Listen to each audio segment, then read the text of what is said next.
A service of KIBMradio.com, the Internet's home for an all old-time radio.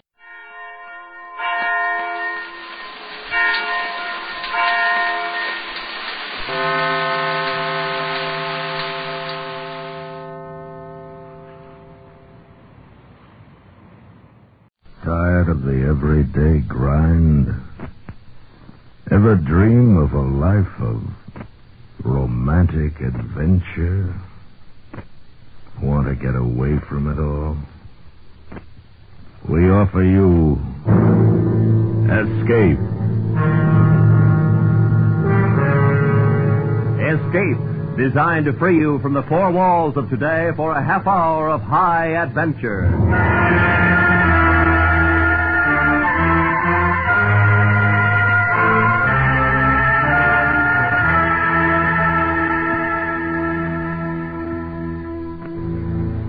You are on a paradise island, living in happiness and freedom, while the woman who loathes you for what you are is planning to take away your freedom and forever put an end to your happy life. Listen now as Escape brings you Somerset Maugham's unusual story, The Vessel of Wrath.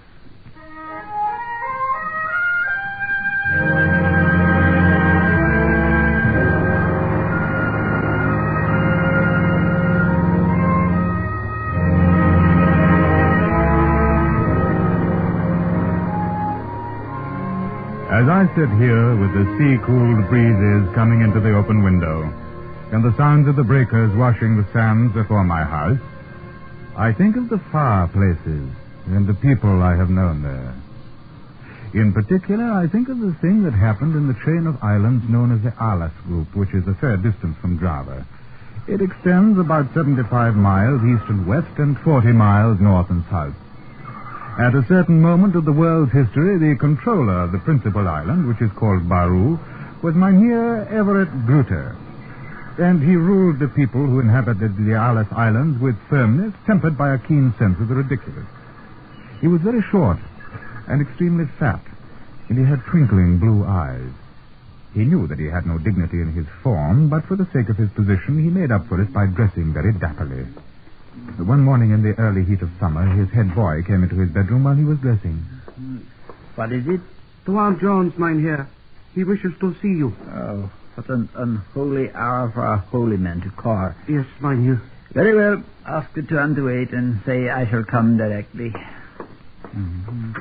Tuan Jones was the Reverend Owen Jones in charge of the Baptist mission on the Polaris Islands. His headquarters were also on the island of Baru. He was a tall, thin, melancholy man with a long face, sallow and drawn, of about 40. He lived with his sister in a little white house about a half mile from the village. She was about the same age as her brother and bore a remarkable resemblance. Mr. Gruter both disliked and respected the Reverend Mr. Jones. Disliked him because he was narrow-minded and dogmatic. Respected him because he was honest and good, and the only qualified doctor in the group. At any event, Mr. Gruter buttoned up his tunic, went into the sitting room. Reverend Owen Jones got up. Good morning, Mr. Jones. Have you come in to have a peg with me before I start my day's work? I've come to see you upon a very distressing matter, Mr. Gruter. Oh? Sit down, my dear fellow, and have a cigar. Thank you, no. I neither smoke nor drink, Mr. Gruter. Yes, of course. How could I forget? Please, sit down, Mr. Jones. What can I do for you? I've come to see you about the man they call Ginger Ted. I want to know what you're going to do about him. Why, what has happened? It's disgraceful. There was a disgraceful row in one of the Chinese shops last night. Ginger Ted wrecked the place and half killed the owner. Drunk again, I suppose? Naturally. When is he anything else? It took 6 men to get him to jail. Well, he is a hefty fellow. He must be deported from these islands, Mr. Gruter. Absolutely must. Oh? The man's presence is a public scandal. He's never sober from morning to night. And as for his behavior with the native women...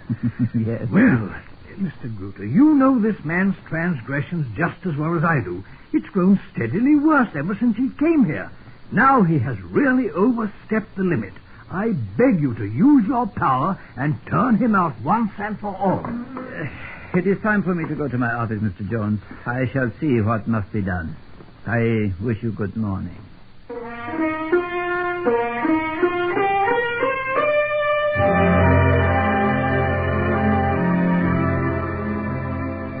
A few minutes later, Mr. Gruter was in his office, where he immediately called for Ginger Ted to be brought before him. The man was led in with the water on either side. They left him standing there.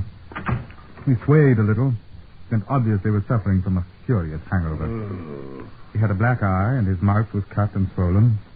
And Mr. Gruter was quite upset, for this unappetizing object had shared many a bottle of beer with him, and he liked the reckless way in which Ginger Ted squandered the priceless treasure of life.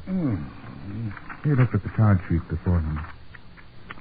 I see that you smashed up Lung Wang's shop to smithereens, then proceeded to break his head with a bottle, resisted arrest, and knocked flat the sergeant.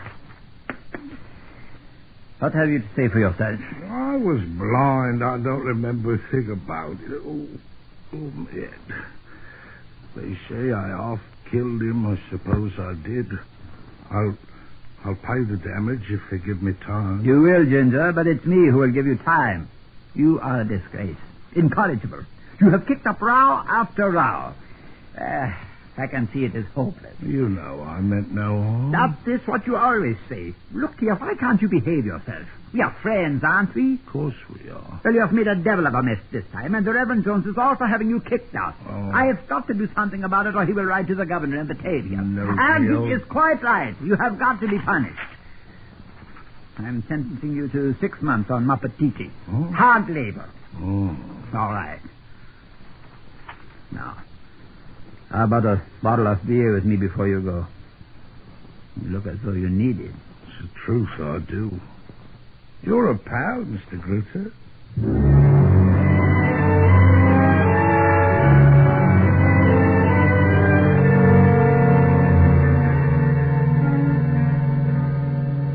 Ginger Ted took his sentence with good grace. 1, he knew he had overstepped the bounds, and 2, there were several rather delightful native girls on the island of Maputiti that he had not seen for several months.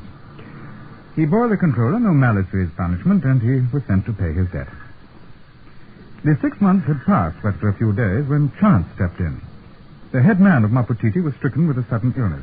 Messengers were sent to Baru, 50 miles across the sea, and help was begged of the missionary, the Reverend Mr. Jones. But Mr. Jones was at that moment enduring an attack of malaria. He was in bed and talked the matter over with his sister. It sounds as though the head man had acute appendicitis. You can't go, Owen. You can't. Well, I can't let the man die. But you couldn't operate in the state you're in. No, I suppose not. But I'll do it. You can't remove an appendix. Why not? I've seen you do it. Done lots of minor operations. I can't allow it. It's too dangerous. They wouldn't understand. A woman? No. I'm going, and that's all there is to it.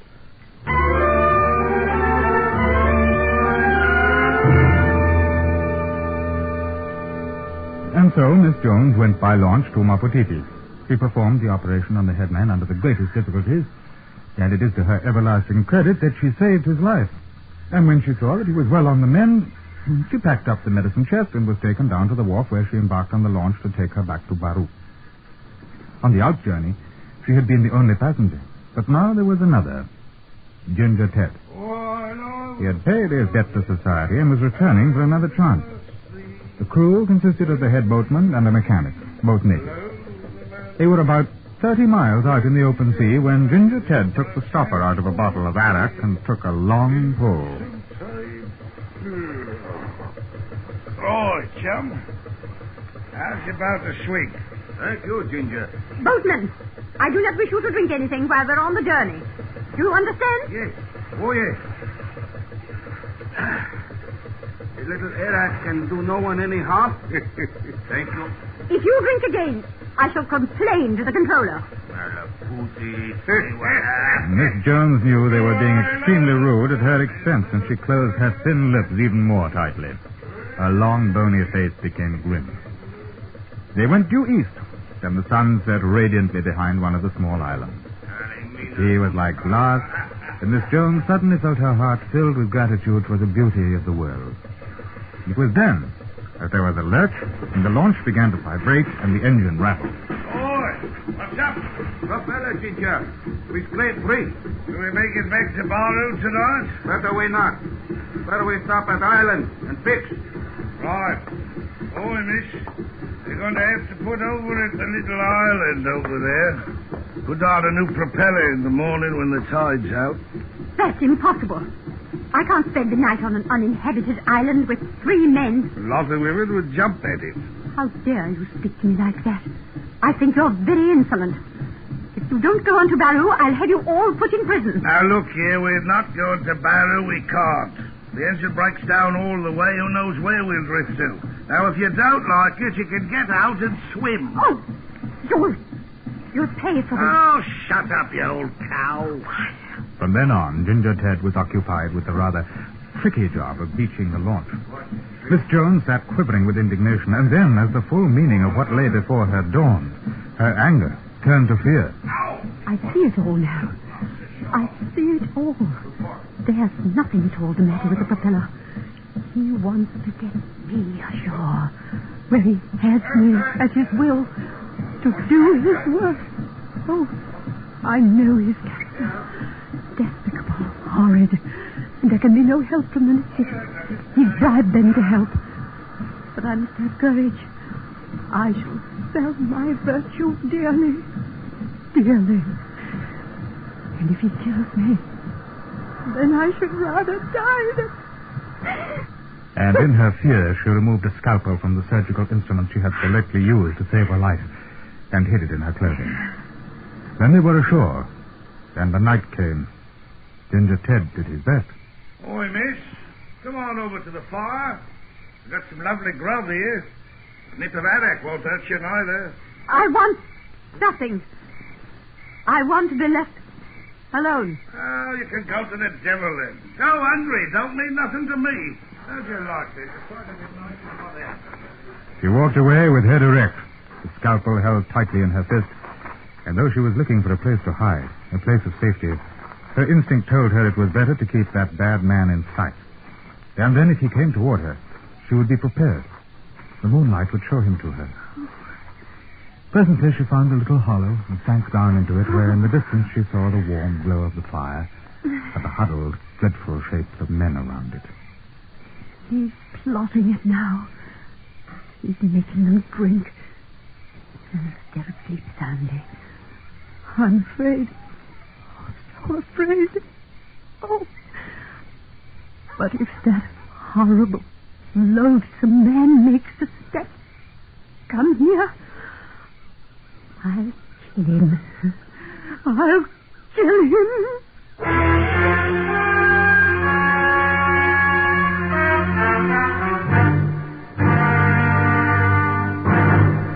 We will return to Escape in just a moment, but first, in time of accident or emergency, it helps to be in good financial condition.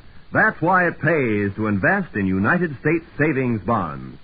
When you need money, the new 3% United States savings bond is better than ever. And now, back to Escape.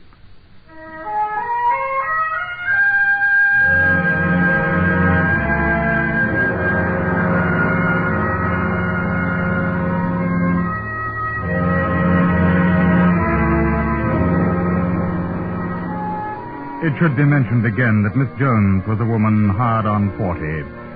She had an odd, drooping gracefulness and was extremely flat and thin. Her features were much like her brother's, the Reverend Owen Jones, and she suffered a good deal from indigestion. But at that moment her suffering bore a pain which was far more exquisite. What shall I do? What have I done to deserve this? And she prayed and trembled as terrible phantoms crossed her mind, and the time passed.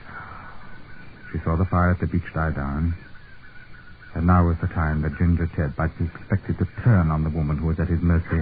He smothered a cry, for suddenly he got up and walked in her direction. She clenched the scalpel more tightly.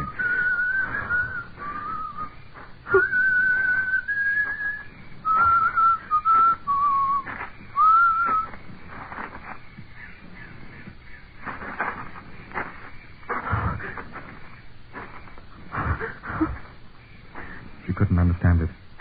Why? Why? And then when she saw him go back to the fire and knew that for the moment at least he was spared, her nerve gave way. After that, she felt a little better and decided to close her eyes for a moment. The strain of watching had tired them, and when she opened them again, it was morning. And with a sudden shock of fear, she found that she was covered with 2 copra sacks. He must have done it. He had her at his mercy, and yet... Good morning. I was just going to wake you up. There's bananas for breakfast, and you can eat them on the boat, because we fixed it. Come on, here's a hand. Oh, thank you. Mr. What? Nothing.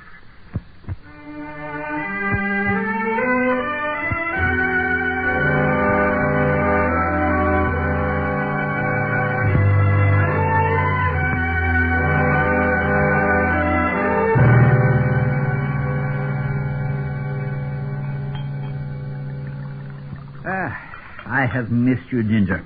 Here's luck. Same to you, Mr. Gruter. Well, you don't bear me any malice for the sentence I gave you, I hope? No bloody fear. I didn't have a bad time, you know. Nice lot of girls. I met you, T.T. You want to give me a look over one of these days? You are a bad lot, Ginger. Oh, and by the way, I've been saving a remittance from England while you are away. I took out for the damage you did, and still there's a little over 30 pounds left.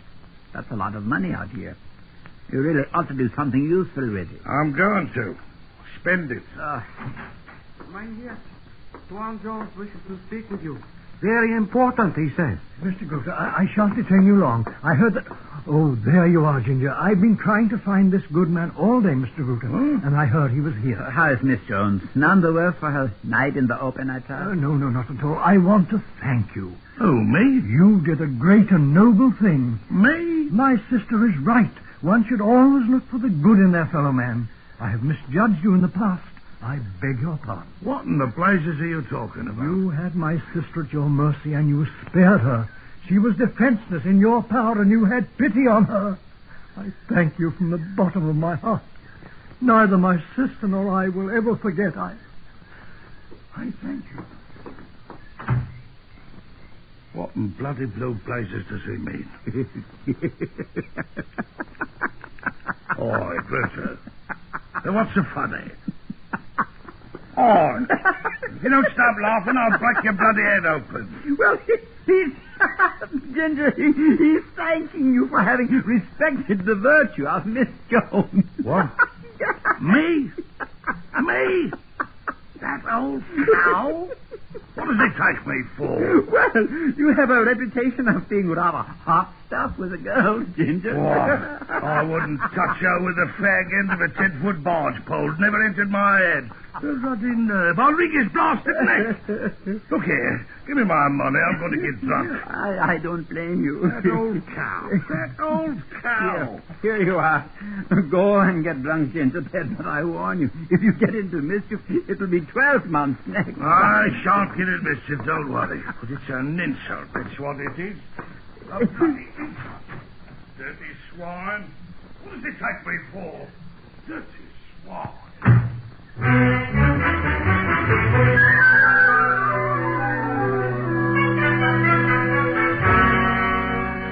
Ginger Ted got drunk. Then he stayed drunk for a week. His pride had been hurt. And to make matters worse, the Reverend Mr. Jones and his sister decided it was their duty to save him and do something for him. They appealed to Mr. Gruter, who said, Well, if I were you, Mr. Jones, I wouldn't try to save him until he's got through his money. Then, if he is not in jail, you can do what you like. But Ginger Ted didn't want to be saved. He spent his money and then sulked, waiting for the next remittance from London. Miss Jones was unrelenting. She invited him to dinner and spoke to Mr. Gruter about it. Oh, Mr. Gruter, my brother is very anxious that we should have the man they call Ginger Ted to supper with us. And I've written him a little note inviting him for the day after tomorrow. I think he's rather shy. I wonder if you'd come with him. Well, that is very kind of you. My brother feels that we ought to do something for him. A woman's influence and all that sort of thing. Will you persuade him to come? Well, I do my best, Miss Jones. Tell me, Mr. Gruter, how old is he? According to his passport, 37. And what is his real name? Surely not Ginger Ted. Edward Wilson. Edward Wilson. Yes. Edward Wilson.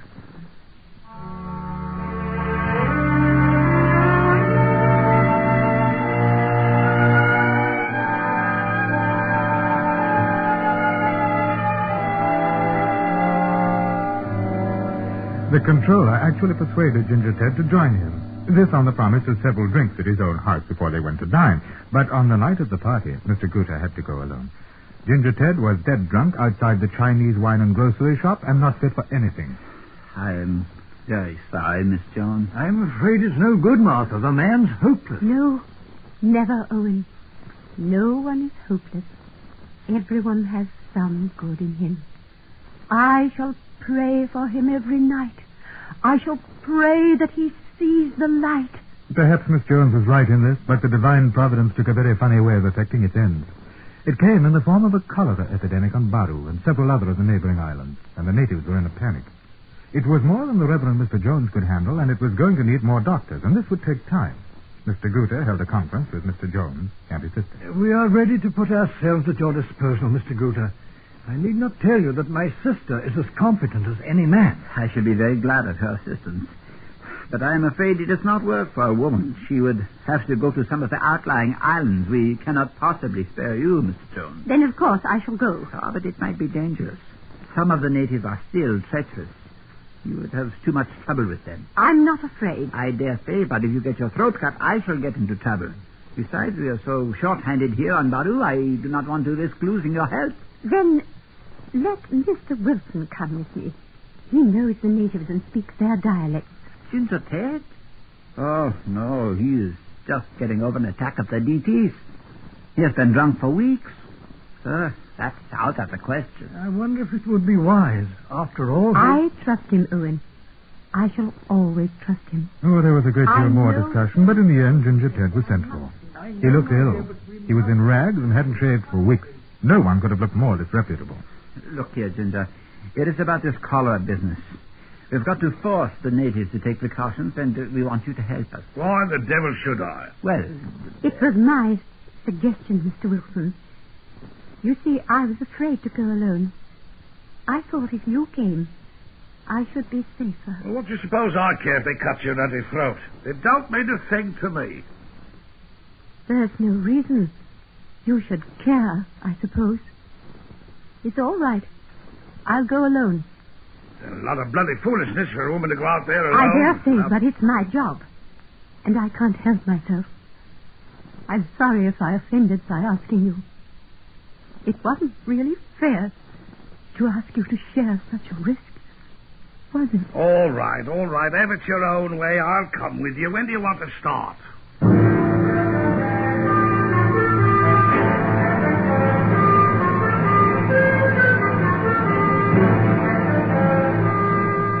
They started the next day with drugs and disinfectants in the government launch. For 4 months the epidemic raged, and then one day it was over. Mr. Guter had seen nothing of Ginger Ted or Miss Jones, but he had heard from Mr. Jones that they had performed a Herculean task in the outer islands. Mr. Guter was thinking of Ginger Ted over a bottle of beer one evening when the man came in. He was wearing a clean suit of white ducks. He was shaved. He looked another man. why, Ginger, what on earth has happened? By heaven, I'm glad to see you. You look wonderful. Here, have some beer. Man, I have missed you. Here, let me pour it. I don't think I'll have any, thank you. What? I don't mind having a cup of tea, though. A cup of what? I'm on the wagon. Martha and I want to be married. Ginger, you can't marry Miss Jones. No one could marry Miss Jones. Well, I'm going to. That's what I've come to see you about. First thing, soon as I get off the launch. We want to be married by Dutch law as well as chapel. Oh, come now, a joke is a joke, Ginger. She but all wanted it. She fell for me that night we spent on the island when the propeller broke. Ginger, she'll make you into a missionary. Well, I don't know as I'd mind if we did have a little mission of our own. She says I'm a bloody marvel with the natives. Says I can do more in 5 minutes with him than Owen can in a year. I guess she had an eye on you. But this... listen to me, Ginger. We have had some grand times together, and a friend is a friend. I tell you what I do. I lend you the launch, and you can go away from... Mr. Groter. I know you mean well. But I'm going to marry the blasted woman, and that's that.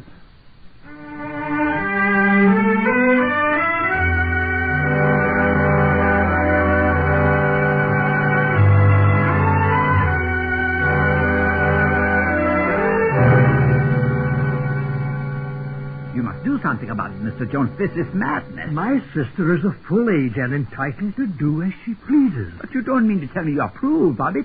You know Ginger Tet. Ginger Tet, Mr. Jones. Have you told her the risk she is running? Does the leopard ever change his spot? My sister is a very determined woman, Mr. Grutter. From that night they spent on the island together, he never had a chance. Mr. Grutter was beaten, and he knew it. Then the next day, sportingly, he went to pay his compliments to Miss Jones, who was preparing for her wedding. How nice of you to come, Mr. Grutter. I've been wanting to tell you how splendid Edward was through this terrible time. He's a hero. He's a saint. Even I was surprised. I hope you will be very happy, Miss Jones. Oh, I know I shall. And you'll never guess where we're going for our honeymoon. Java? No. If you'll lend us the launch, we shall go to that island where we were marooned. It has very tender recollections for both of us. It was there that I guessed how fine and good Edward was. It is there that I shall let Edward begin his new life. Mr. Grutter caught his breath. He left quickly, for he thought that unless he had a bottle of beer at once, he would have a fit. He was never so shocked in his life.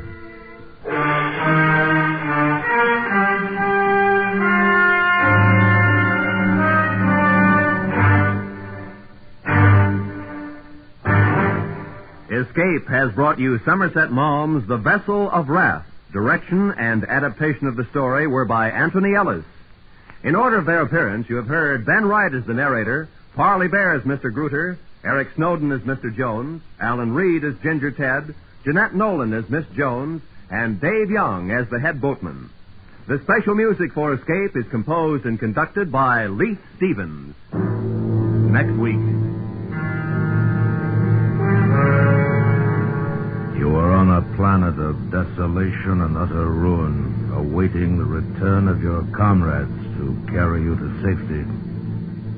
While about you, the crawling and evil remains of life are slowly hemming you in and ruthlessly tracking you down to your death. So listen next week when Escape brings you Charlie Smith's unusual story, North of Polaris.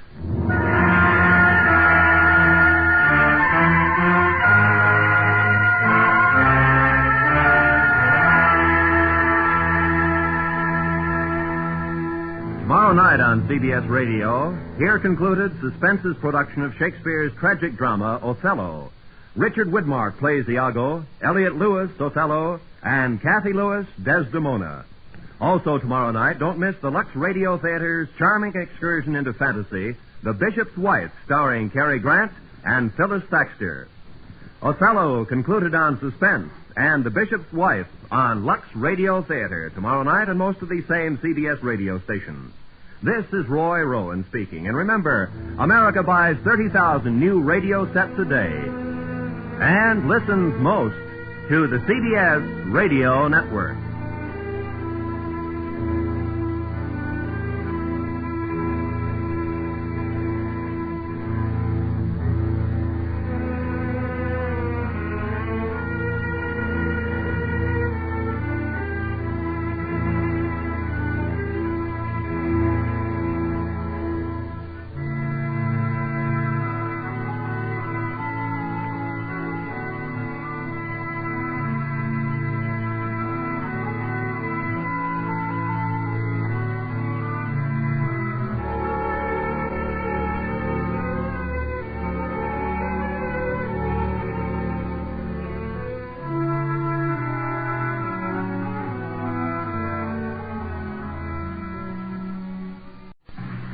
Of the everyday grind? Ever dream of a life of romantic adventure? Want to get away from it all? We offer you Escape.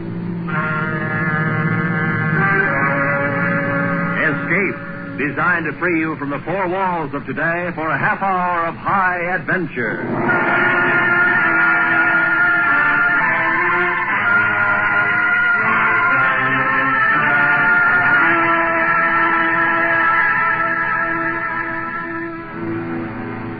You are on a planet of desolation and utter ruin, awaiting the return of your comrades to carry you to safety, while the remains of life about you, crawling and evil, are slowly hemming you in and ruthlessly tracking you down to your death.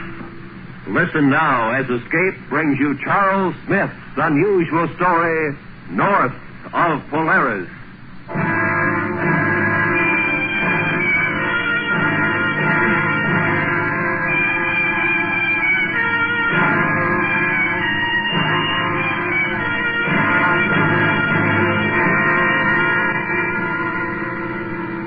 Testing. 1, 2, 3, 4. Do you read me, Joe? Loud and clear, R5S5. All ready, sir. How is he? Well, How do you feel, Mac? Scared, sir? Now take your time out there. Be very sure. quiet. Can you see him? Not yet, sir. Yes, sir, there he is. Mac, what's it like out there? Nothing much to see. Do you feel heavier or lighter than usual? Can you move about easily? Just like at home. What about atmosphere? I'm turning off my oxygen unit and opening the intake valve. Careful. Not too fast now. I've cut my supply completely, sir. Rescue party standing by, sir. It seems to be okay. Yes, sir, the air is good. Are you sure? It's okay. Send them out.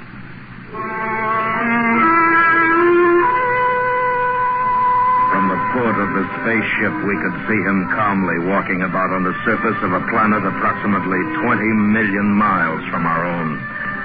All 40 of us had drawn straws. Mac had won. And if we returned home safely, he would be remembered as the first man to touch the soil of an alien planet. Well, Joe? I guess I'm as ready as I'll ever be, sir. Who else are you taking with you? Stoner. He's good with the camera. Sam, have you got your gear ready? Yo, all set for the thing. All right. Now, you know what to do. What I want. Yes, sir. Map the area as best you can. Bring me a report on water sources, mineral deposits, vegetation.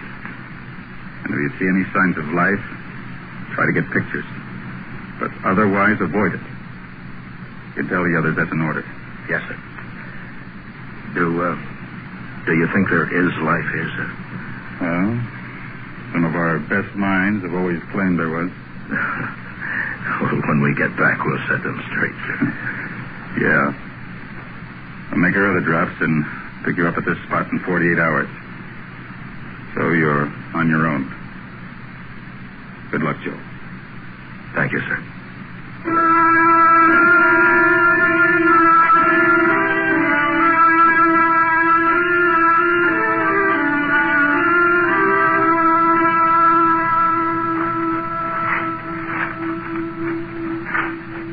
Joe, do you notice anything wrong with this place? What do you mean, Mac? Well, look around. You see any trees, bushes, grass, anything growing? See anything green? Yeah, that's right. Well, it's probably desert country. No, look here. Here, feel the soil. What? It's rich enough. Gets plenty of sun, probably plenty of rain. Look at its color. Gray, dead. Maybe it's like the moon. Maybe this is just another moon. No, there's air here. There isn't any on the moon. How you know? You ever been there? Well, that's what they say, Sam. Sometimes they're wrong. Well, what now? Well, we got about 5 hours of daylight left. We'll head north. I don't like it. It's too quiet. Not even the wind. What are you trying to do, Mac? Don't you think we're jumpy enough? How long are they going to leave us here? 48 hours. That could be a long time.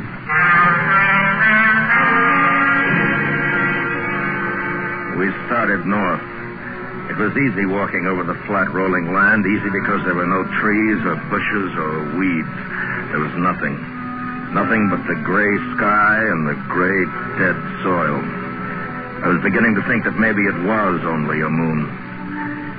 And then we made camp for the night. Okay, come and get it. Well, look here. Beans and K-rations. Just what I wanted. Oh! Now, what's your scares you, Hart? Now you tell me. You know the first thing I'm going to do when I get home? Oh, what? I'm going in the best restaurant in town and order the biggest steak in a joint. You're pretty sure you're going to get home, aren't you? Sure, I'm sure. Why, aren't you, Mac? I don't know. Hey, want some coffee, Joe? Yeah, thanks. You married, Mac? Uh-huh. Any kids? Yeah, one, a little girl. She's 5. What made you volunteer for this trip? I don't know. Maybe I just had to. You understand that? Yeah, I think so.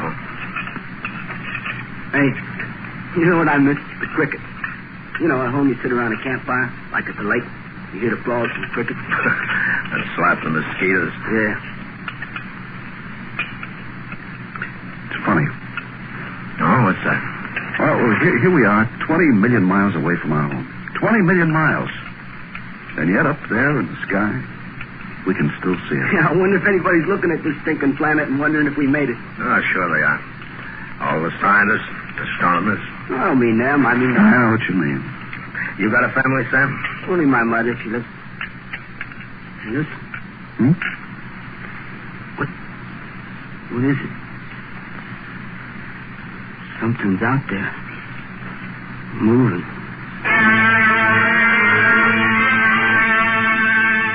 It was life. There was life here. And we could see it now. In the dim light given off by our heating unit.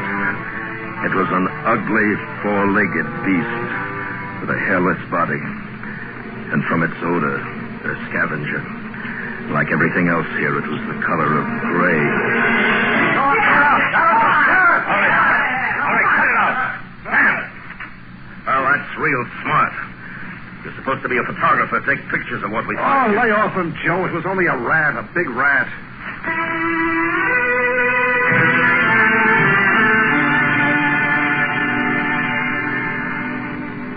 The day broke clean and bright, and we kept walking north doing the job we'd set out to do.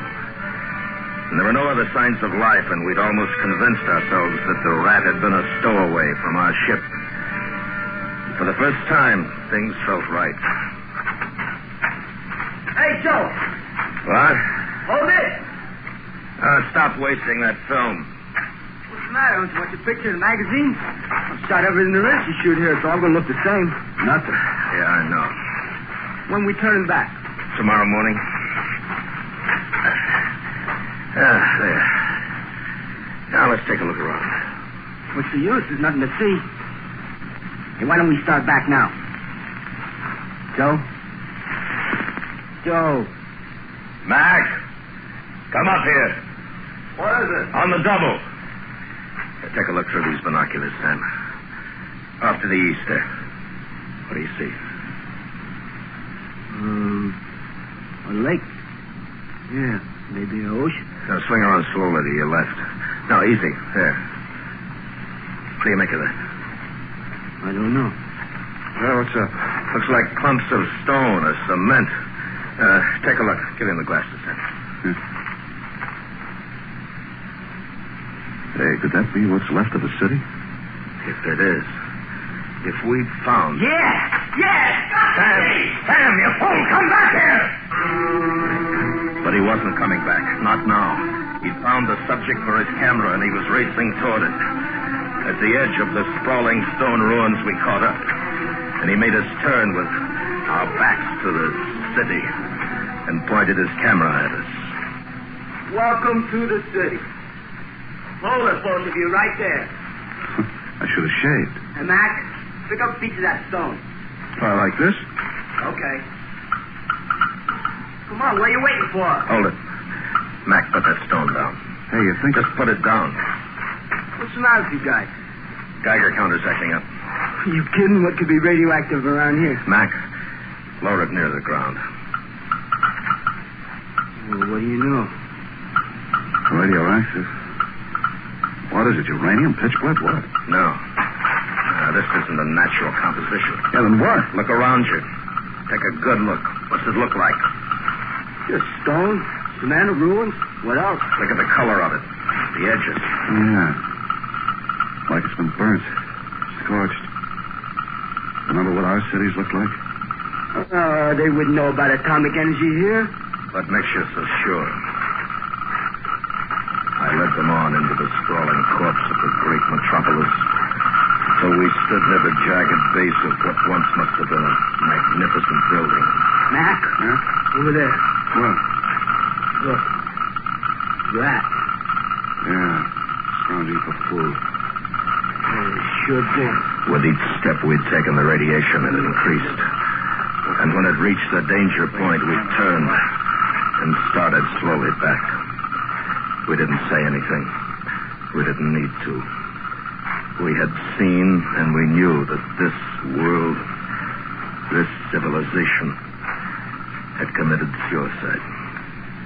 It's getting late. We'd better make camp. Well, this is as good a place as any, I guess.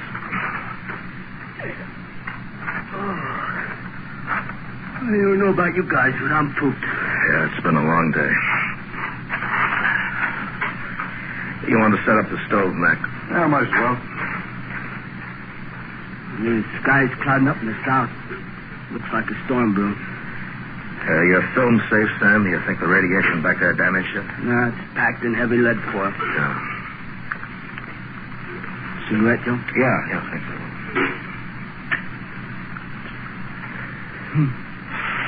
That's funny.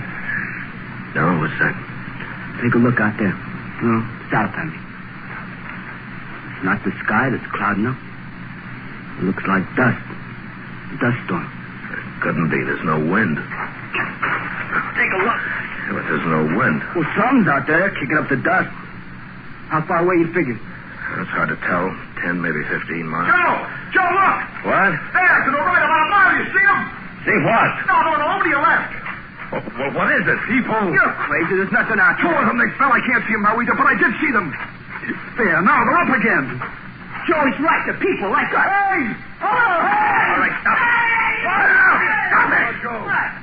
Look, we've got orders to avoid contact with life here. But, Joe, they're people, human beings. You don't know what they are. Just because they resemble us physically, that doesn't mean a thing. But, Joe, we got our orders.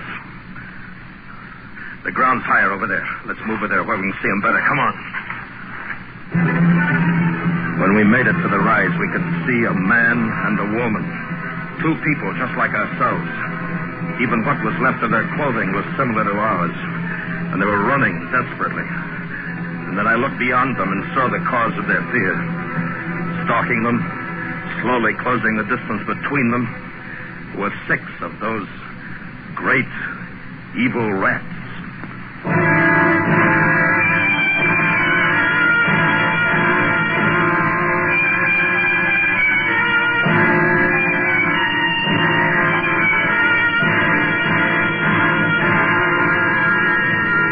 We stood there silently, watching the hunters and the hunted. And the longer we watched, the more it became certain that the rats could end the hunt whenever they wanted to. I could see their features now. The woman was much younger than the man. Their faces were distorted by panic and fear. And we watched and waited. And then the old man fell, and Sam and Mac were running, screaming, driving off the rat.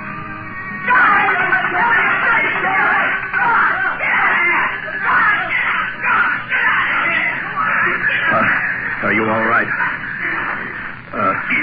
Can you understand me? Yes. Where's my father? I must go back to him. The boys are with him. You speak our language. Yes. But we were sure there wasn't anyone else in this sector. We thought they'd all gone. Gone where? South. They left us behind. They said he was too old, not worth trouble. How many of you lived here? 11 of us. Only 11? Father and I started out yesterday morning. We thought we could meet them later. And then the rats... Where are you from? Outside. Then there is something left outside. Oh, yes. Oh, I was sure. I'd hoped. I knew it couldn't end here. Come on, we'd better get you back to camp now.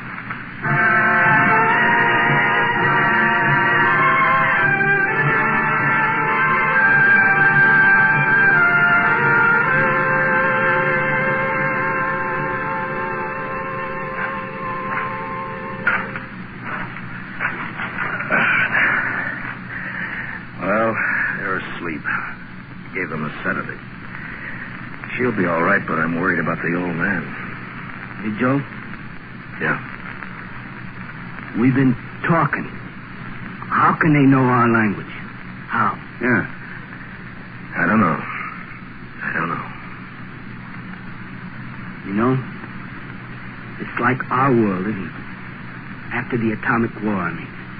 Yeah. I remember reading how the radioactive dust spread all over the land, killing everything. Grass, trees, animals, everything. Well, I guess the same thing happened here. You off your rocket, Joe? We're 20 million miles apart. And our war was over 50 years ago. Look, don't you think it's possible that life on another planet could have started, advanced, and progressed step by step with ours? Oh, Joe, now you're talking like something out of one of those science fiction magazines. Well, what's the matter? Can't your ego accept it? Do we have to be the greatest, these super beings? Everything else in the universe is subhuman? Oh, wait a minute, Joe. Oh, knock it off.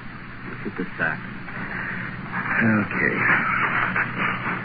It might be a good idea if one of us stood watch while the other two slept. How about it? Huh? Sure. Well, I'll take the first lap, and then you, Sam, and then Mac. Each of us will do 3 hours, huh? And I'll try to get some sleep.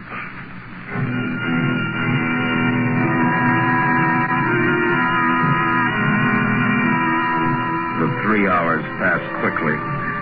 My mind was racing, asking if this world was a parallel to our own world. Were all the worlds of the universe alike? I was trying to find the answer when Sam relieved me, and I still hadn't found it when I dropped off to sleep.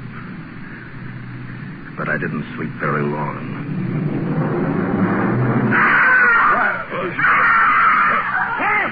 Sam! Oh, good Lord, the blast. He wants to doze off. Come on!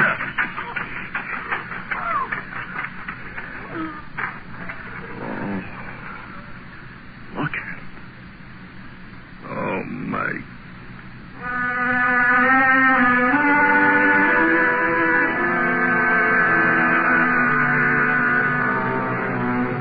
We buried Sam just as the sun rose full above the horizon. And then as we turned to walk back to camp, we saw it. The sky to the south was black with dust. It was closer now, much closer than the day before. And whatever it was out there was moving straight for us. What do you make of it, Joe? I don't know. Oh, Jean. Yes? Does your father feel well enough to travel? Oh, he's much better. He wants to talk to you. All right. Joe, how far away from our rendezvous point? Oh, about 12 miles. Have you noticed the dust to the south? Yes. I was hoping that you could tell us what it was, sir. It is the army. The what? The army. The great army of the rats. The others, those you saw yesterday and this morning, they were the scouts. Out there is the main force. Why only rats? Why no other animals? When the war started, the rats were already immune to radiation. They thrived on it. When all other life perished. But why? We did it. We made them immune. We used them in our early atomic experiments, generation after generation. And generation by generation, their resistance increased until a rat was born who was immune to radiation. What are we waiting for? Let's get out of here. Yes, we must run. For now they are the masters, the rulers, and we are the scavengers.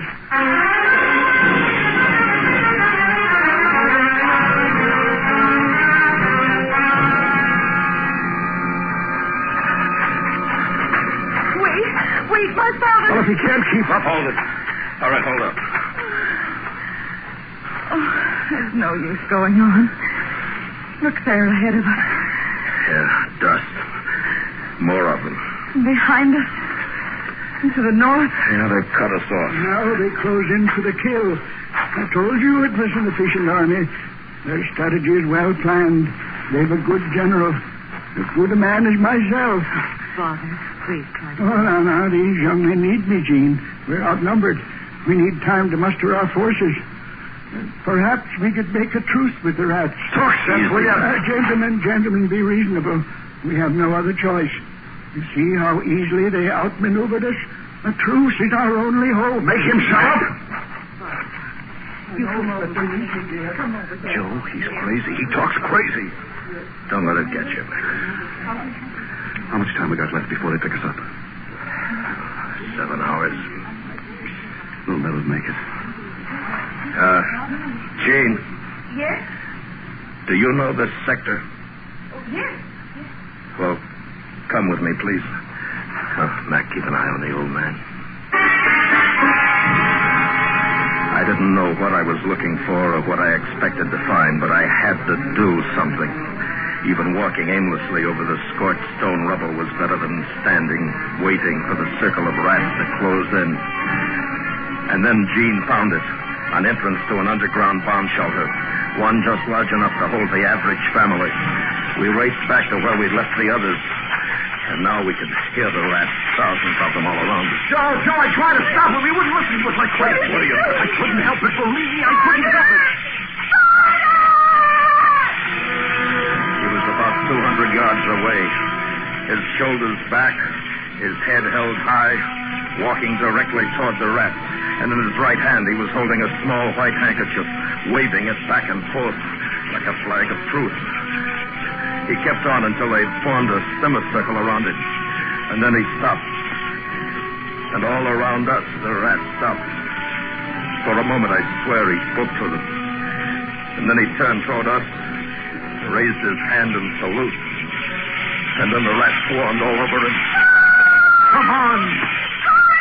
No, come on, Jean. You can't help me. Come on!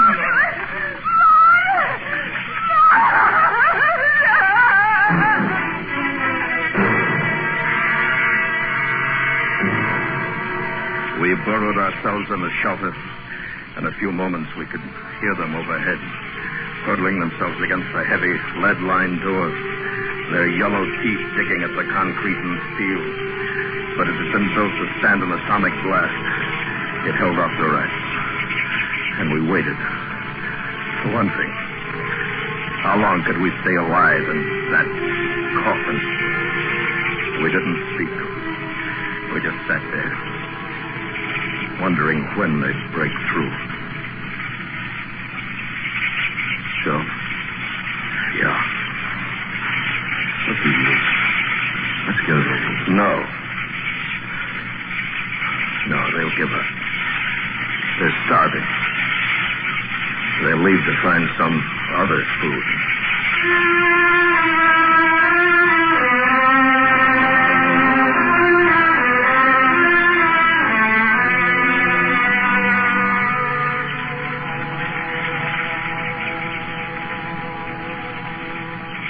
Hey, Joe. The rats. They're quitting. They're leaving. Maybe they are. Maybe they just want us to think they are. No, they're leaving. I'm going to take a look. Mac, don't open that door. Joe, now listen. Listen, it's a ship. Clark and the ship. Come on, Joe. Let's get out of here. Nobody can see us. Hey! Down here! Hey! Well, Gene, we can go out now. They've gone. What? It's all over. We're safe now. We can go out. Out? out? Oh, I can't believe it. We're going to take you back with us. Away from this. Now, come on. Oh, no, please. Please, I'm afraid. Afraid? Don't you hear it? That noise? Well, but that's our ship. Here, I'll show you. Look, you see the landing. Ship? I don't understand. What? The one that brought us here. Brought you here? Yes. Where did it come from? Europe? Asia? Where? Europe? Asia? Oh, I knew we hadn't destroyed all of the Earth. Earth? Is that what you call this planet? Earth? This is the Earth. You. Where are you from? What? Way up there. Just north of Polaris.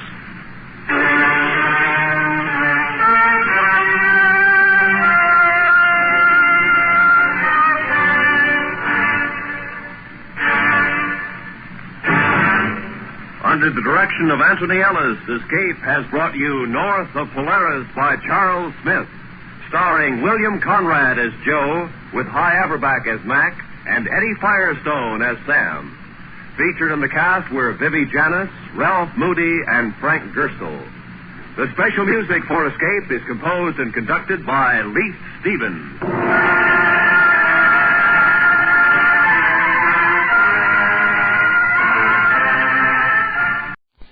Want to get away from it all?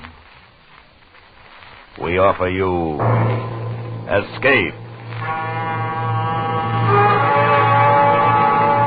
Escape, designed to free you from the four walls of today for a half hour of high adventure.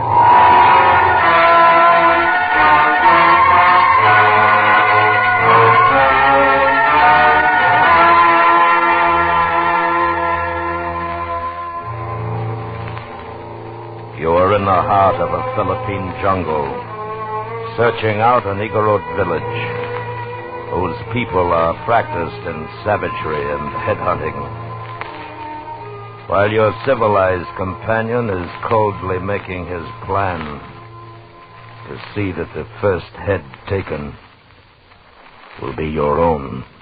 Listen now as Escape brings you Kathleen Height's exciting story, A Good Thing.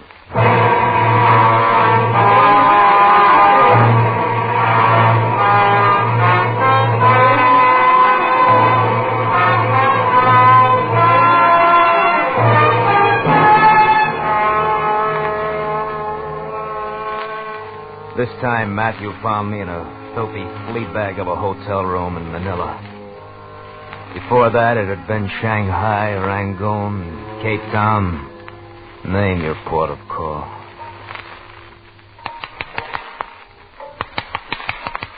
Come on, boy. I'm around. Come on. Come on, Dan. Dan, come on, snap two. You really tied one on this time, didn't you? Well, you've done it before. Here, boy. Catch. Easy, boy. Easy. Oh, it's you. How long you been like this? This time? Too long. You found me. You always send for me, Dan, in your own unique fashion. I send for money. Give me the towel over there. I always check on my investments. Next time, just send the money. Won't be a next time here. This time you're going with me. You know I'm not. I think you'll get a kick out of this joint. I'm going up in the back country of Nueva Ecija. Get material for my book. No expedition, no fancy trappings, just you and me and the Igorot. It's just you and the Igorot. No, it'll be good for you, Dan. We'll get you in shape. Rest up a bit before we strike out. And we'll get all that stuff boiled out of your system. Might even get you to quit hating yourself. I know. You think you hate me. Maybe you do. All I know is you're my brother, and I'm not going to let you go completely to pieces.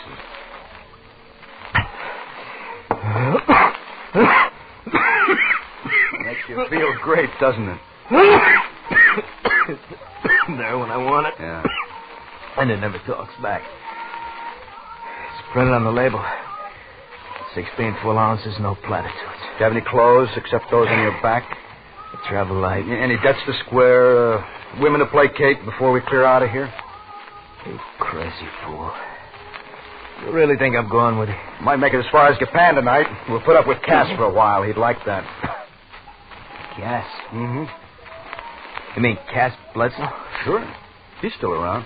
Must be in his middle 60s by now. He's fatter than ever and richer. I see him a couple of times a year, I guess. Thought maybe you'd forgotten Cass. It's been a long time. It had been a long time. But Cass Bledsoe was one guy I'd never forget. I used to hang around his plantation near Gapan when I was a kid, and my old man was an engineer in the islands. I knew a good thing when I saw it, even then, and Cass had it made, but good. A lot of cheap native labor, all the money in the world. That's what I call a good thing. That's what I'd looked for all my life. Brother Matthew, I hated his insides. I always had. It wasn't so bad when he was off somewhere, but when he was around, I thought I'd blow my core. I hated him that much. He had me this time, though. I was flat broke, and he knew it. I had to go with him. You see, no one's done exactly the kind of study I want to do on the Igorots. The lecture can wait till we get to Cass's. Come on, Dan. Admit it's not a bad idea? I think it's a lousy idea.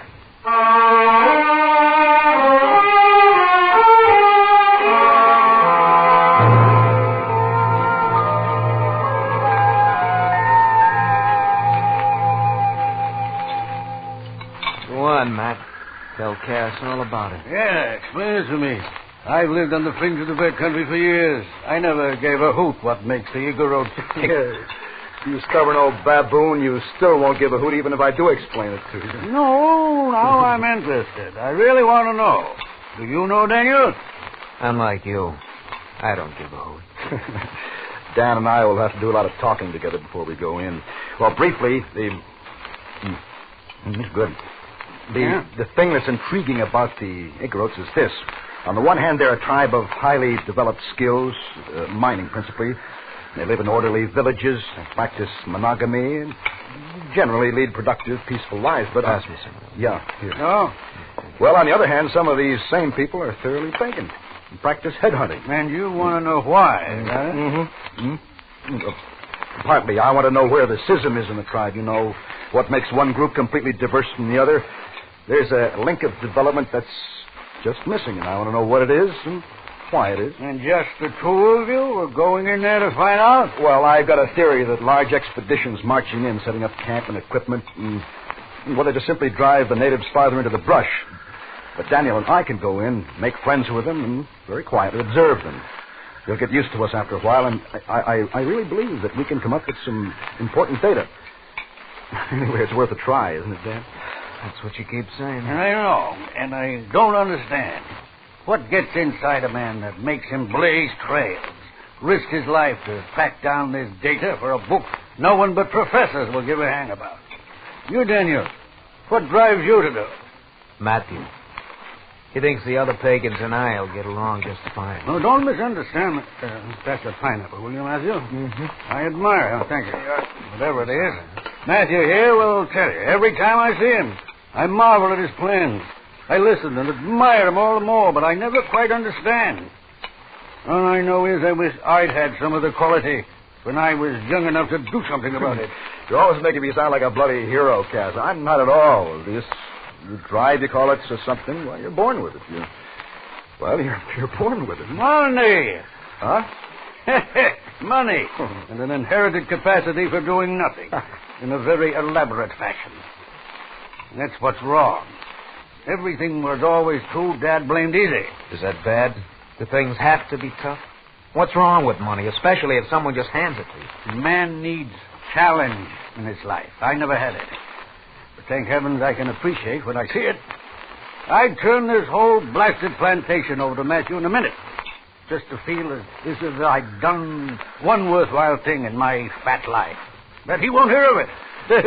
And he calls me stubborn. I'd lose money for you. You know it. You would not. Oh, You'd have 100 innovations going before the first week was out. Ever see him tackle anything and not come out on top, didn't you? Never in my whole life. Well, I'll tell you one thing. I wouldn't think much of you if you're any different than you are. And if they give me the years back and let me have another try... You wouldn't do it any differently than you have.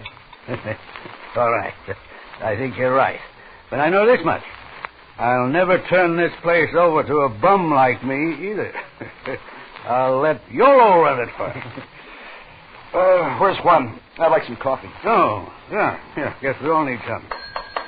Juan! YOLO, Chef, coffee, sir. YOLO bring fine coffee. Good, YOLO. And don't forget... Also bring brandy. Plenty brandy. Good boy. All around, huh? Yeah, please. Thanks, Jim. Hi, YOLO. How's the reading coming? YOLO, very fine read, thank you, sir. Good. Oh, this is my brother, YOLO. Daniel. This is Cass's prized possession. Pleased to meet you, sir. Very pleased. Hello, YOLO. YOLO, read about Mr. Dan. In place Lion's Den? The what? Lion's Den. Oh. Tell Daniel what you think of Matthew, YOLO. Mr. Matt, very fine man, sir. And what do you think of me? Mr. Cass, very rich man. You see, Daniel, I've raised this ingrate as if he were my son, and he thinks more of Matthew than he does of me.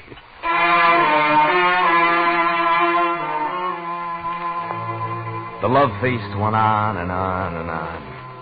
Every time Cass took another slug of brandy, he'd hand the plantation over to Matthew again and warn the boy, just kept handing it back. I had time.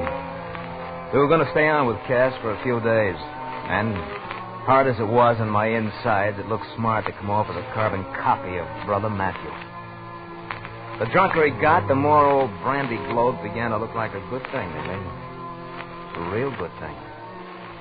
I was a model boy those next few days. Now, if we start out early enough in the morning, YOLO thinks we can make it to... Yeah, to this clearing right here. It's about tomorrow night. Yeah. What does YOLO know about it? Well, this country's the back of his hand. Hasn't Cass told you? YOLO's an Igorot. His family still lives back up in the hills. Okay. So we're here tomorrow night. Yeah. When do we hit the first village? Well, about mid-afternoon, the second day. We'll set up headquarters there and work out of there as soon as we know the territory and make a few friends. Sounds real cozy. All right, guess we're set then, huh? Mm-hmm. Dan? Yeah. You're doing a good job. I'm proud of you. Thanks. It's a long time since we've really been brothers. It'll be a good thing, this trip. Yeah. I think so. Daniel! Are you still awake? Yeah, come on in, Cass. Come in. Couldn't wake Matthew. Oh, no wonder. Thought we'd just have a little drink together. To the Igorot, huh? Dan'll have a nightcap with you, Cass. I want to talk to YOLO again and then hit the sack. All right. See you in the morning, Cass. Yeah? Night, Dan. Yeah, night.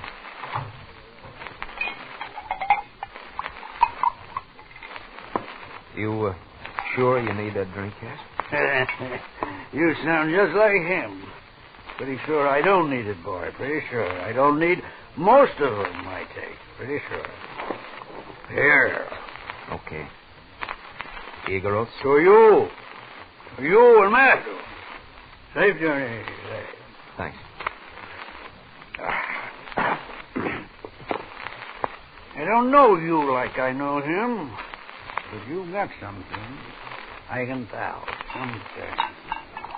Doers. That's what you are. Amount to something. Never did myself. Look, you're pretty hard on yourself, aren't you? Guts. You've got guts, both of you. Guts. Never had any myself. Never. You done all right without him? Listen, boy. Listen. Don't let anything happen to Matthew. Like a son to me. Don't know you as I know you. I know this, though. You're a bad one. A lot of devil in there, like me. Matthew, just like a son to me. Man needs a son. And when you get back, if you get back,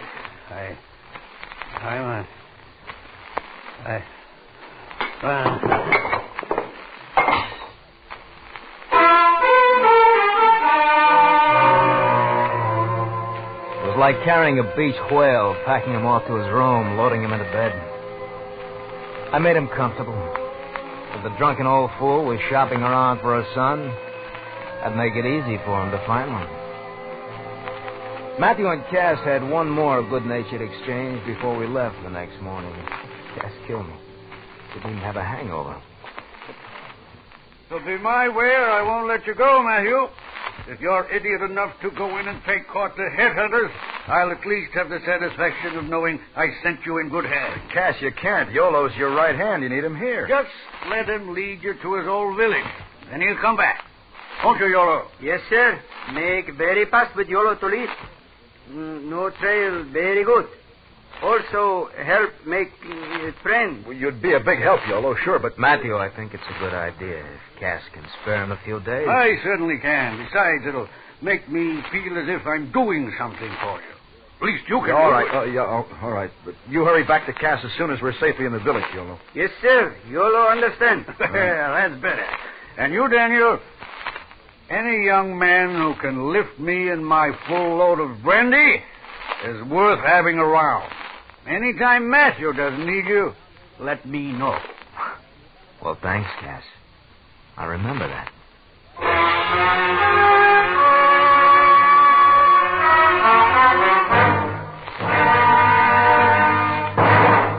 We will return to Escape in just a moment, but first, highway safety is a state of mind. Yes, the state of the driver's mind. His viewpoint about taking chances on his own and others' lives governs whether or not our roadways are safe or unsafe. With warm weather returning, and this a holiday weekend in many parts of the nation, be cautious. Be extremely cautious. Watch your state of mind when behind the steering wheel. Your life depends on it.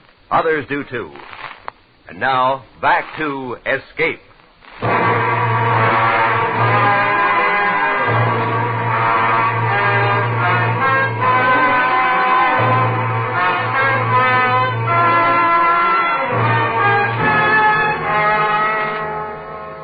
Yolo picked a path forward through the thick undergrowth, and I kept looking back with the marked signs that would lead me out again when the time came.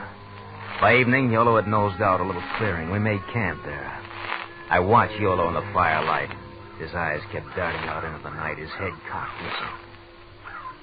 Near as I can tell, we must be about halfway between Gimba and Bunga Bun, Daniel. What does that mean? Just that tomorrow afternoon you should see us in Yolo's home village. You did a good job, Yolo. We wouldn't be this far without you. Yolo very slow. Tomorrow do better. You sleep. Yolo watch and listen. Yolo, what kind of sound does a headhunter make? No sound. All very quick. Mr. Dan have no fear. No? Why? Not have a fine head like Mr. Matt. That's a dubious honor. Headhunter think soul in head. See fine head cut off. Make hunter very smart fellow. Put head in ground. Make crops grow. Well, they won't come after us unless we trouble them. Don't worry about it, Dan. Get some sleep. Yeah. Apparently, I don't have a thing to worry about.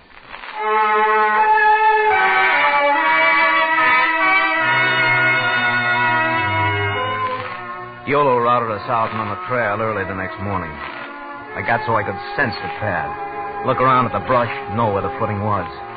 We made good time, and by afternoon we could see the village ahead. As we moved closer, Yolo seemed somehow to become wary. His head snapped in all directions at the slightest sound.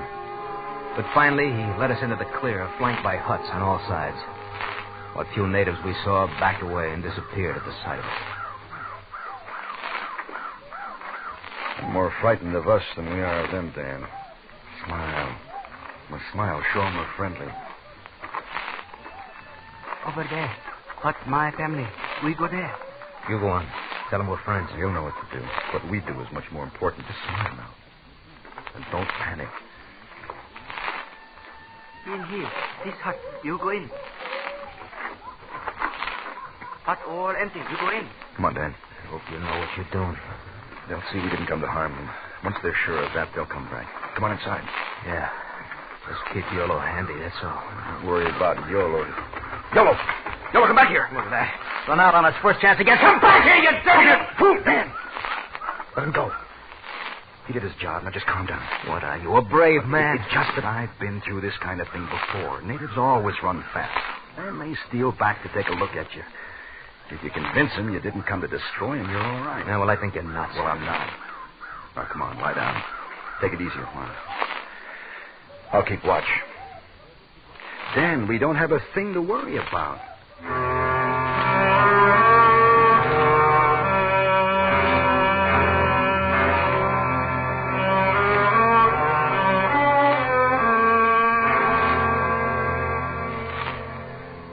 I didn't expect to sleep, but I must have. Because when I opened my eyes again, it was dusk. The brush was alive with sounds, but there was another sound, a rumble of voices out in the clearing. Voices that seemed to come closer to the hut. Matthews stood in the doorway, looking out. You wait, Dan? Yeah. Some of the natives are coming back. It's all right. You stay inside. I'll go out and meet them. Don't you let them in here. No, they won't come in. Just stay where you are. And don't make it tough for us.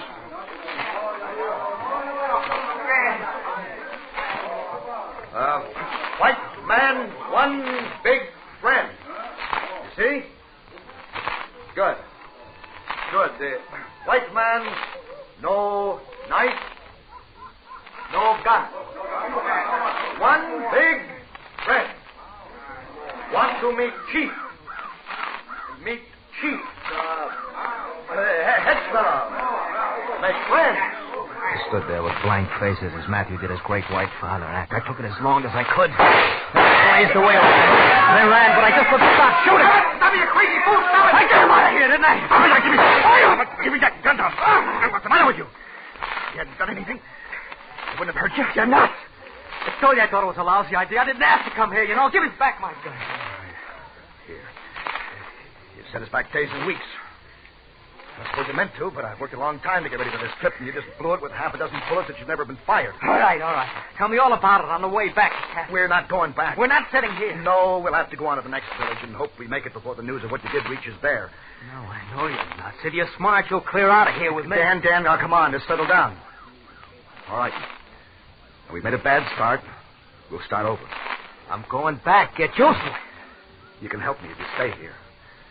I don't want to help you. If you give it a real chance, this could do you a lot of good, too. Dan, I've got to stay here. I want to. This book's important to me. Don't tell me what's good for me. All right, Dan. Have it your way. Go back. I can't stop you. That's right.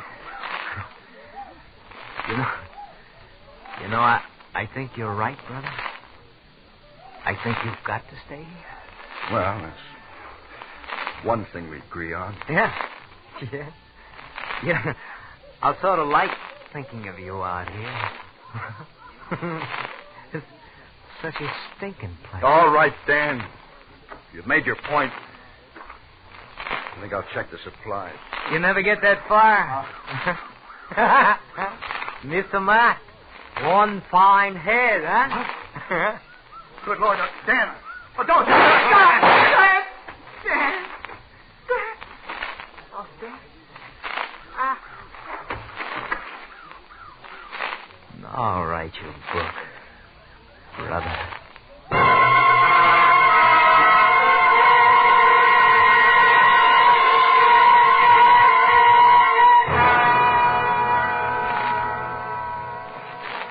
I felt good. Good. Because now all I had to hate was the idea of it. My nerve held until I got to the part about his head. I couldn't do it. All night long, I tried to find a nerve, but I couldn't. By morning, I picked him up, hauled him out into the brush. There wasn't a sign of life. I dug a grave, crammed him into it, pulled the thicket back over it. Would make a good story. Everyone would figure him for a hero's death, and that's how he got his. At the hands of headhunters.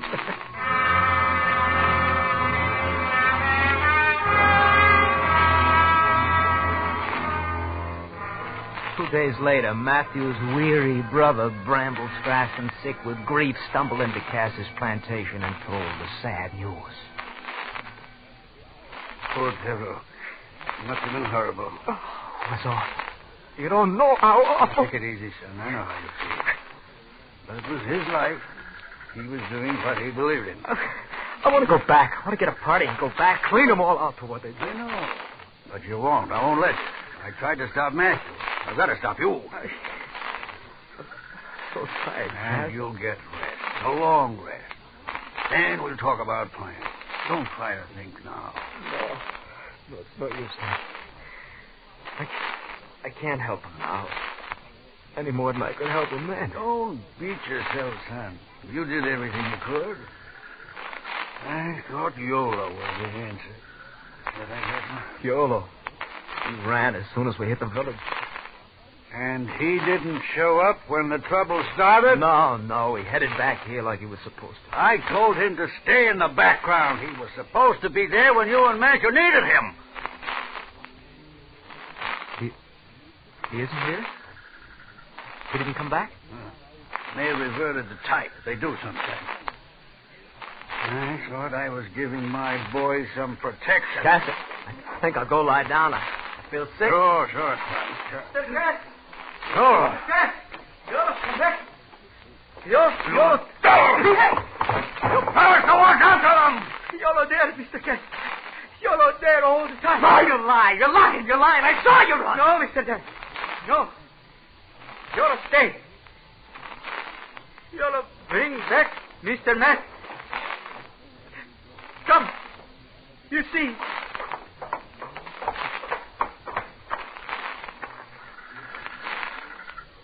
Got his head. Daniel, you said... Head all right. Body dead. All shot. Mr. Dan, no? All shot.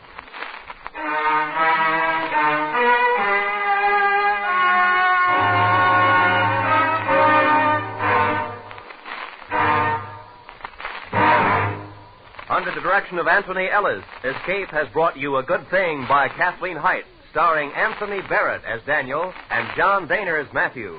Featured in the cast were Herb Butterfield as Cass and Jack Crucian as Yolo. The special music for Escape is composed and conducted by Leith Stevens.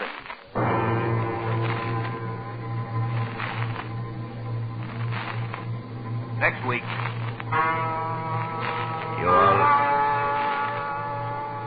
you are living in a new and fabulous land, surrounded by all that is generous and kind, while your hosts, heedless of your pleas, are planning, as is the custom of their country, to kill you in a strange and terrible manner.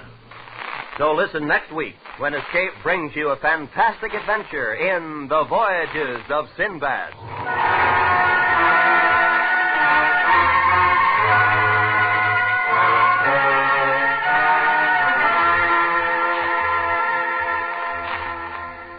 Tomorrow night, CBS Radio Suspense stars Ronald Coleman in Vision of Death. It's a thriller-diller, well-calculated to keep you at the edge of your chairs from beginning to end. Also tomorrow night, and most of these same CBS radio stations, don't miss the initial performance on the Lux Summer Theater. William Holden stars in Maxwell Anderson's High Tour to raise the curtain on Lux Summer Theater's new series. This is Roy Rowan speaking. Remember, America now rides to the tune of 25 million auto radios and listens most to the CBS Radio Network.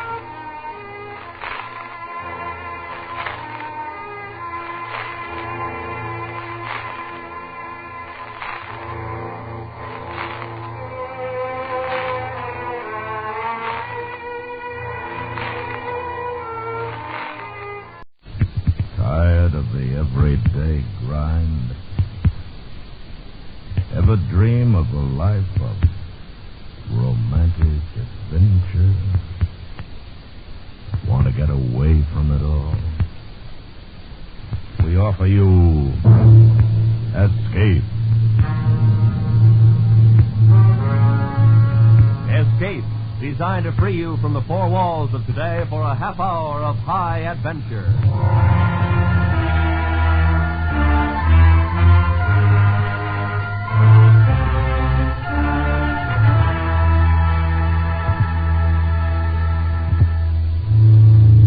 You are living in a new and fabulous land, surrounded by all that is generous and kind, while your hosts, heedless of your pleas, are planning, as is the custom of their country, to kill you in a strange and terrible manner. Listen now as Escape brings you the fantastic story of the Voyages of Sinbad.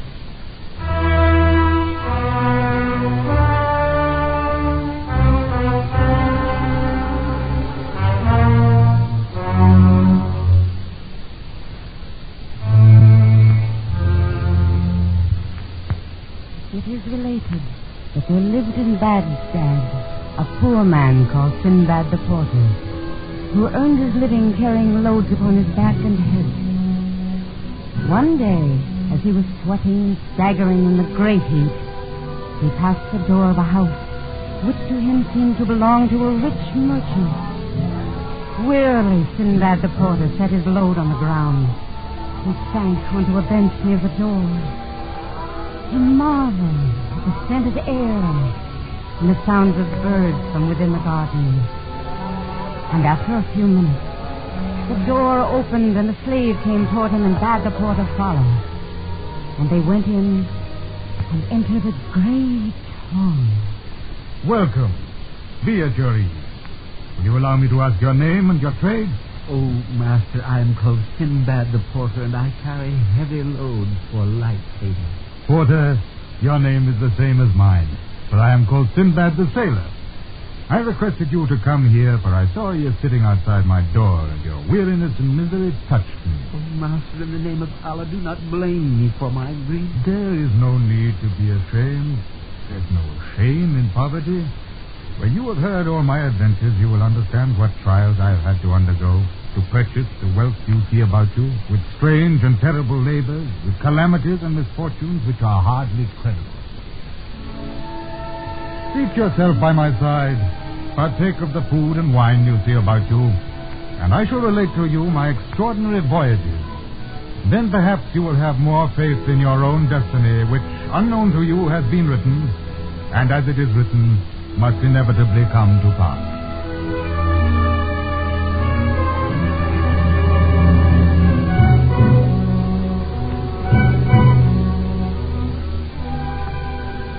You must know, O honorable porter, who bears the same name as myself, that upon the death of my father, I found myself possessed of a considerable fortune which I spent in the accustomed excesses of youth. And when I found that my purse was nearly empty, I determined to travel. And going to the market, bought myself a lading of varied merchandise which was carried on board a ship just starting from Baghdad with other merchants. We made excellent time across the seas, trading to great profit from island to island, until one day, in mid-ocean, a tempest came upon us, and the great seas broke our ship to pieces and washed all who were aboard into the gulfs of the water. Thanks to Allah, I found the plank, and clinging to it for several days, found myself thrown more dead than alive upon the beach of an island.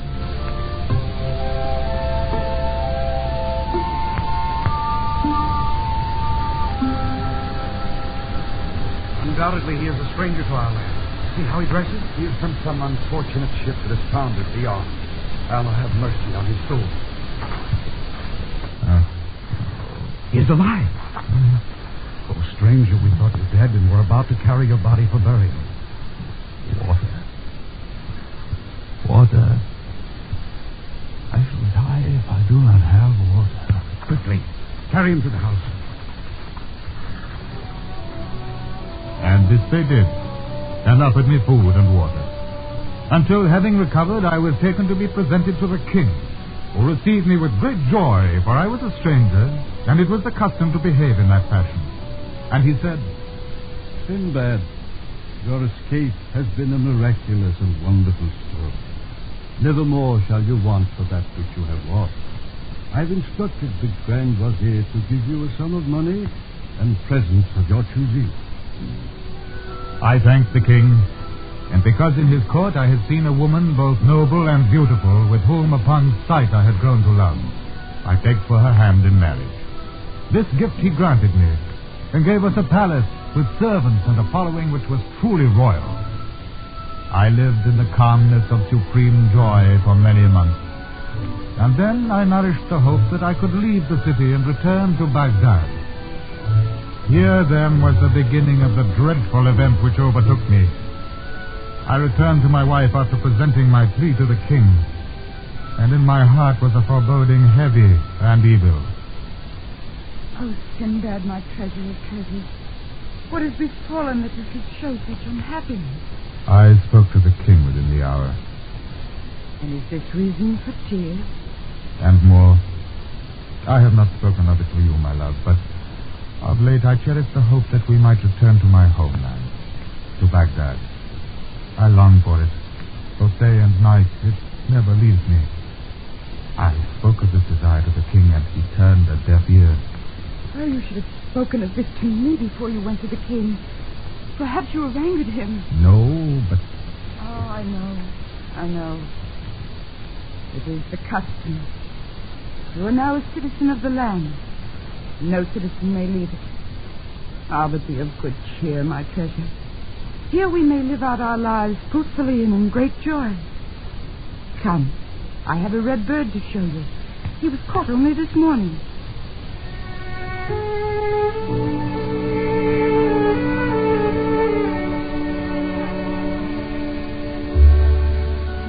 But I could not rid my mind of the fears which grew one upon the other. I was virtually a prisoner in the land. And then one day, my neighbor's wife died, and as he was my friend, I went to him and tried to console him. It is Allah's will, and I shall perish for it. Do not grieve more than is lawful, O my neighbor.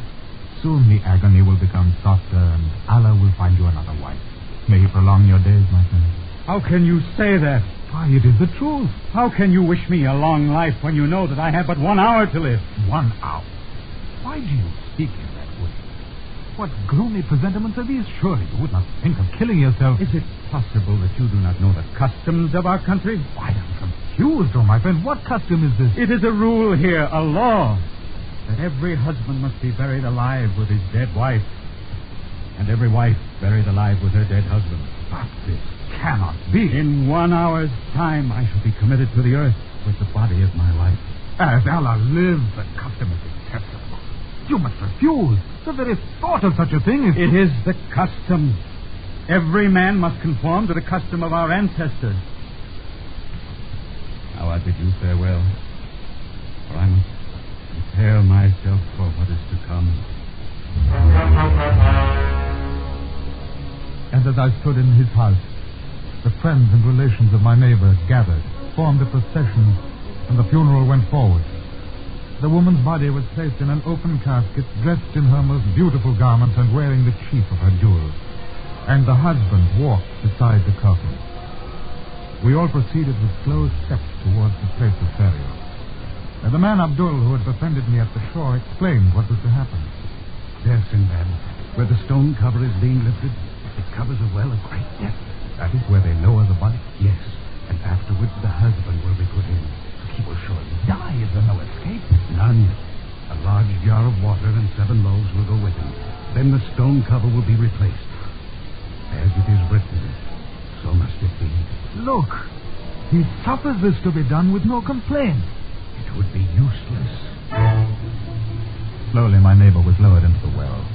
And then, as Abdul had spoken, the stone cover was replaced, and we all returned whence we had come. I was sick with fear at what I had seen. In all my travels, never had I witnessed so barbarous a custom. And though my love for my wife was great, my fear was greater.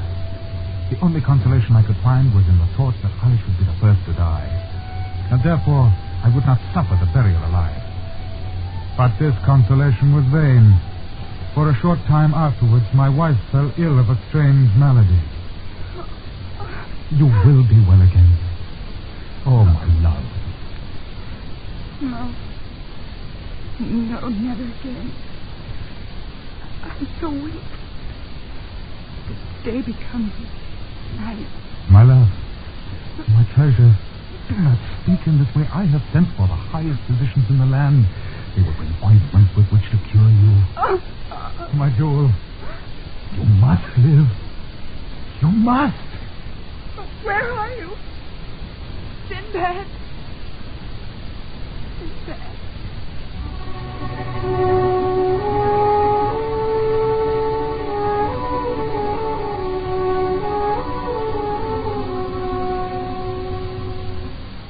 She lingered on for a little time, and then, in spite of all the cares I could give, she died. My grief and horror knew no bounds, and I had no doubt as to my fate when the king came to visit me and consoled me over my approaching end. Oh, Sinbad, I grieve for you, as do your true friends, master. My eyes have overflowed with weeping until they have become dry. There is nothing left for me but to beg at least for my own life. This cannot be. But I am a stranger. It is not just that I should have to suffer by your law. Is not my loss, the loss of my wife, sufficient agony to bear? My true friend, it is the custom, the law, that I shall walk beside you in the procession and weep with you, for I am exceedingly fond of you, Sinbad.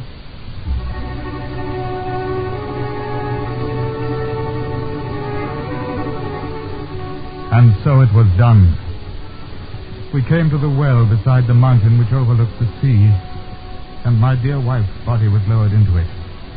And then, in spite of my struggles and lamentations, ropes were fixed under my arms, and tying a jar of water and 7 loaves of bread to my back, they began to lower me into the well. Farewell. Oh, Sinbad, farewell. No, I do not deserve this. I cannot die like this. No! Their voices came from a greater and greater distance, echoing the mournful wail about me, until the sounds became lost in the blackness. Down, then deeper would I lower, and then I reached the bottom. The rope end was released from above, and I saw the light of the opening disappear as they replaced the great stone cover and went their ways. I was alone in that fearful underground place. Alone, with only the dead for my companions.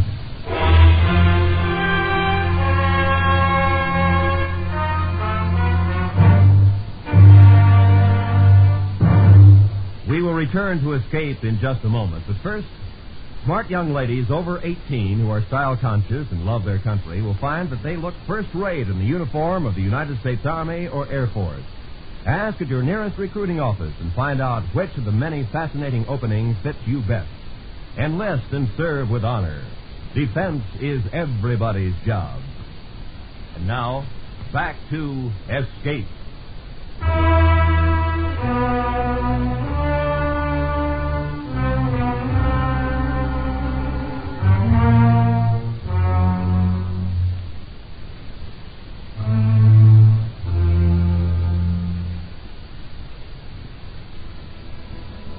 I stood for long moments after the stone cover had been replaced over the well. And then my eyes became accustomed to the semi-darkness, and I took note of this mortuary cave, which I found to be strewn with old and new bodies. It filled me with indescribable horror. But being determined not to die out of hand, I made careful inspection of the cave. It was very high and stretched further than the eye could reach. And I noticed that many precious jewels and ornaments of gold and silver rested in countless numbers upon the ground. These, I realized, were the useless possessions of the dead. For 2 or 3 days I lived thus, ever searching for a way out, until I heard the stone cover of the wall being removed, and a woman's body was lowered in its coffin. She, in turn, was followed by her mortal husband. I heard his cries of fear as he descended.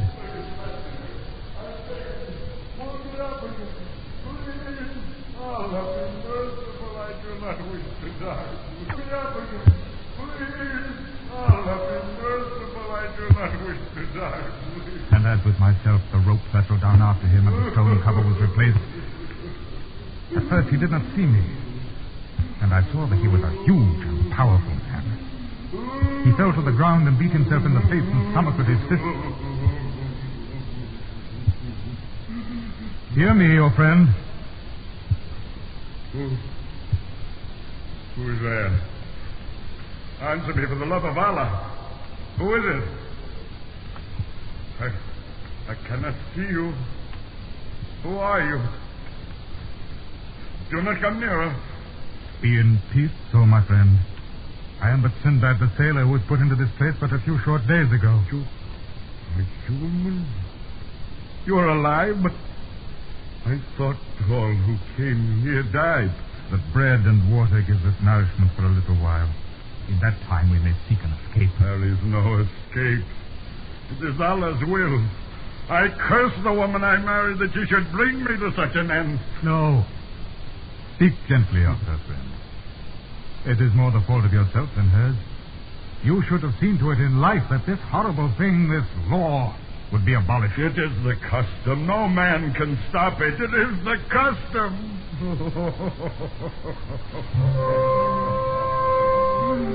With these words, he covered his head with his arms and rocked to and fro, weeping and crying out against his destiny and his departed wife. I withdrew for him, for it suddenly came to me that in this brute I would have much to fear. I had eaten and drunk sparingly, but my wants were little when compared with the girth of the stranger. And therefore I hid my remaining food and water and resolved to use them only in a most secret manner. But after the passing of 2 days, I knew that my companion had eaten his 7 loaves with huge appetite and was watching me to discover the hiding place of my own stores. We are brothers, O Sinbad. Give me but a slice of your bread, else I must starve. There is but enough left for myself to give to you will hasten my death as well as your own. Then tell me where you have concealed it, that I may better imagine the taste of bread and water, even though I may not share it. And then, in an unguarded moment, he discovered the place where I had concealed my poor scraps and dregs of water. With a mighty lunge, he tore all from me, and like a wild beast began to devour the food. Wait! You leave nothing for me! Oh, what fool are you, then? But live in peace with the knowledge that I did not have to wring it from you. I saw then that I should have to kill this man at the earliest moment. For in his eyes I perceived a madness that would mean a more dreadful death for me than starvation.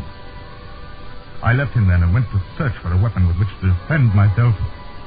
And amongst the finery and wealth upon the ground, I found a jeweled dagger.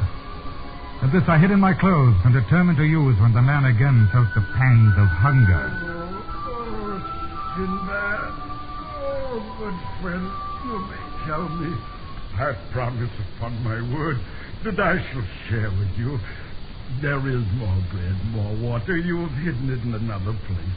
Give me but a scrap, a morsel, I beg you. There is no more. We must lie down and die. Oh, I know you have more. You do not suffer as I do.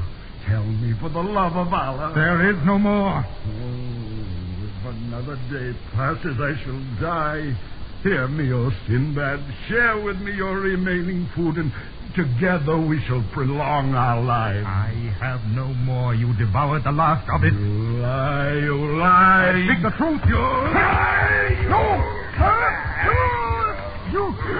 You're choking me. His hands tightened about my throat, and as I felt my senses departing, I summoned all my strength to withdraw my dagger from its place and plunged it into his body. With a great sigh, he fell away from me and to the ground, where he died. And once more, I was alone with the dead.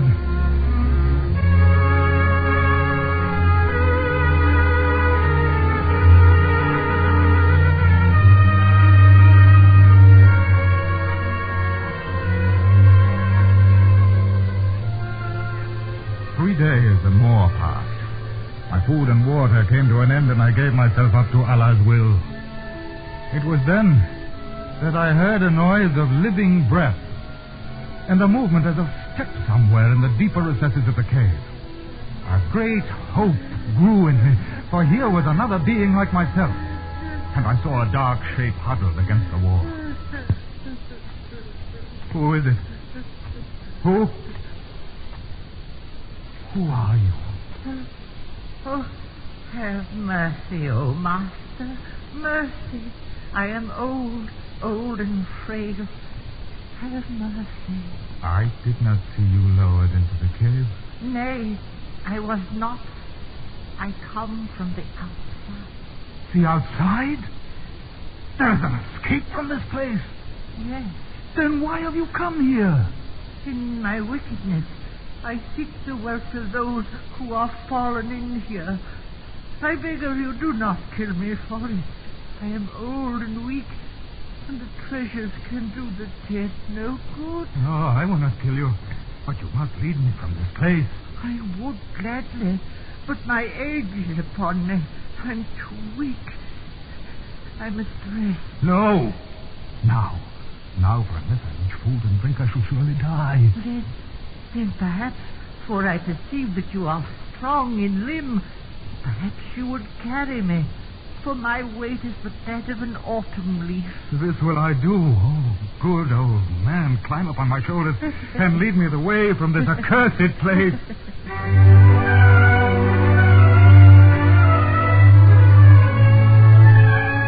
And to my great joy, he did as I bade him.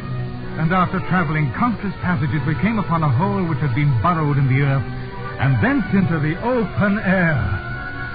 About me were trees bearing the most succulent of fruits, and a silver stream was at my feet.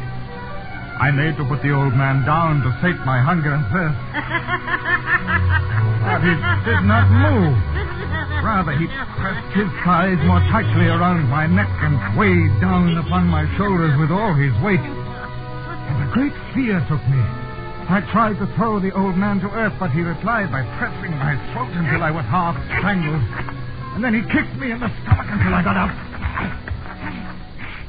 Now, take me to the tree over there, for I am hungry. I desire to pluck of the fruits upon it. Go! You're strangling me. Go! Then perhaps I shall allow you to feed as befits a beast of burden. All that day and night stayed upon my shoulders, and I was no better than a beast of burden.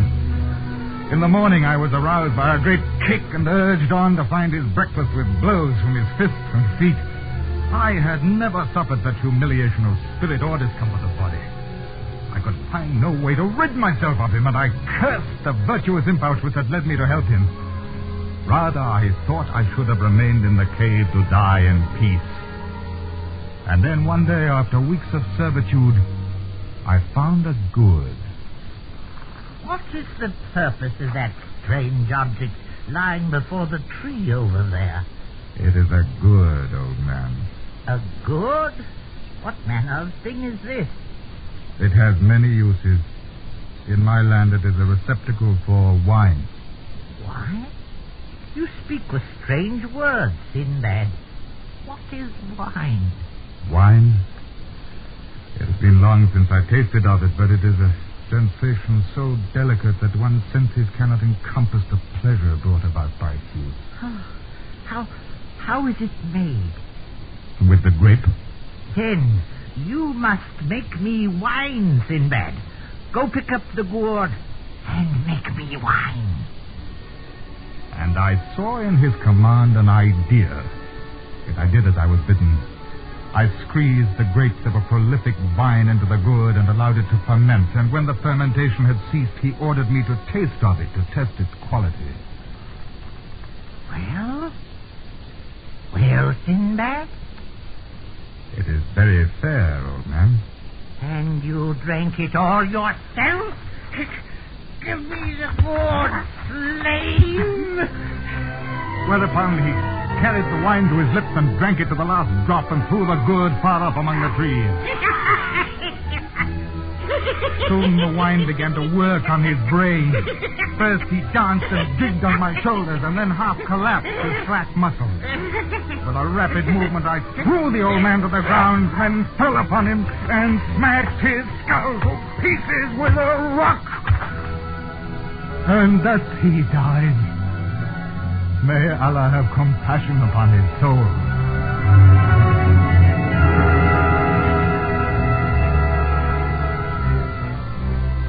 I made my way to the shore where destiny willed I should find a party of sailors who had disembarked from an anchored ship to hunt for water and fruit. On hearing my tale, they marveled and explained that I had been a captive of the old man of the sea, that I was the first who had not been strangled. Then they took me to their ship where the captain received me kindly and we set sail. And after many days and many adventures, whereby I increased my wealth, I arrived once again in Baghdad and brought unto myself this place where we sit together. Allah is good. How marvelous are your tales.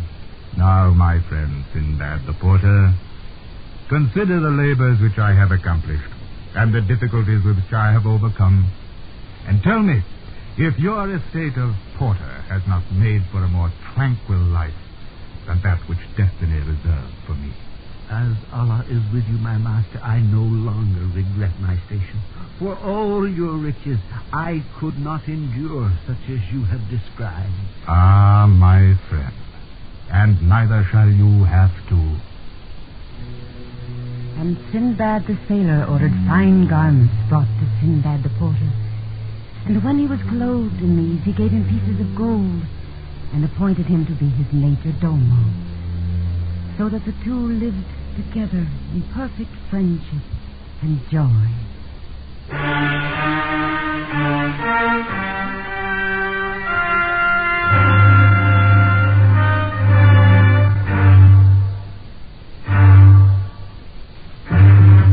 Escape has brought you The Voyages of Sinbad, adapted and directed by Anthony Ellis, starring Ben Wright as Sinbad. Featured in the cast were Joseph Kearns, Ted DeCorsia, Whitfield Connor, Herb Butterfield, Parley Bear, Amanda Blake, Georgia Ellis, Larry Thor, and Kurt Martell. The music for Escape was composed by Rimsky-Korsakov and conducted by Leith Stevens. Next week.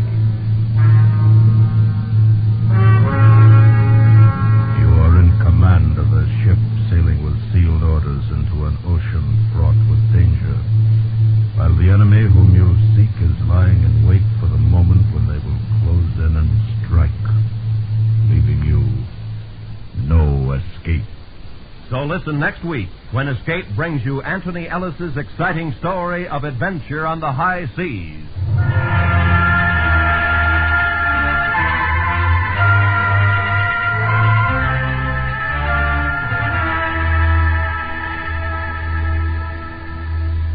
Tomorrow night, Van Heflin stars on Suspense's thrilling production, The Case of Marie Celeste, in a tale well calculated to keep you in suspense.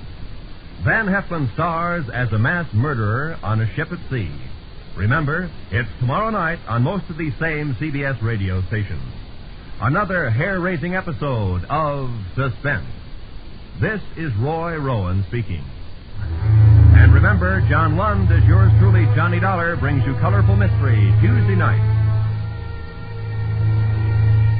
This is the CBS Radio Network.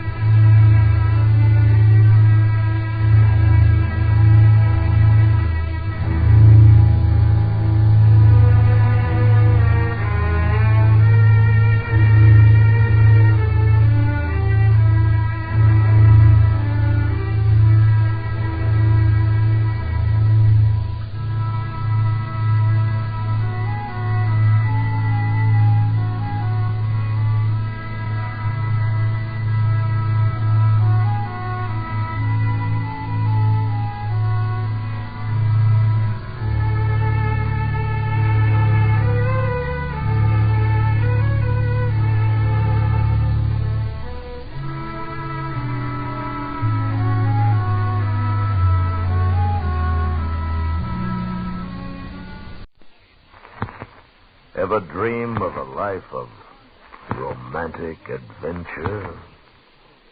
Want to get away from it all? We offer you Escape.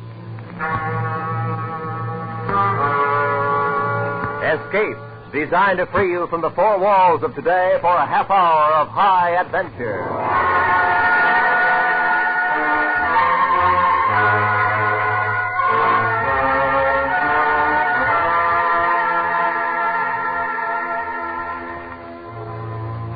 You are in command of a ship sailing with sealed orders into an ocean fraught with danger, while the enemy whom you seek is lying in wait for the moment when they will close in and strike, leaving you no escape.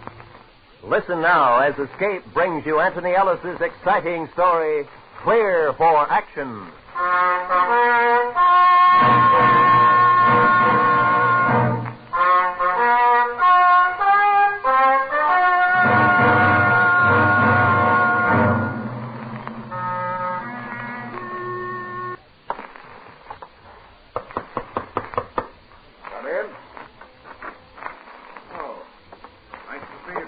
Good afternoon, Mr. Stoddard. Bill, how long do we require to ready your ship for duty? Why, as long as it takes me to haul anchor, sir. Convoy, Mr. Secretary. Better than that. You are familiar with these waters? I know the Caribbean as well as my own quarterdeck, sir. Excellent. Somewhere in these waters, there is a French sloop of war, the Harfleur. From all available reports, she carries 20 guns, more or less. And she has taken or sunk at least 10 of our merchantmen. She has to be stopped.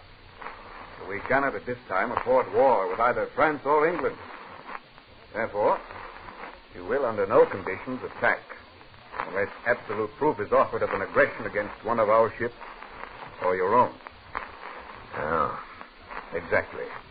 But she'd hardly be likely to open fire on a merchantman under our noses, sir. She would not, Captain. But those are your orders.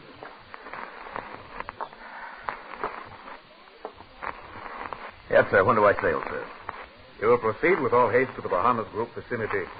The Harfleur seems to operate from a base situated near there. Very well, sir. I wish you luck, sir. Thank you, sir. Good afternoon.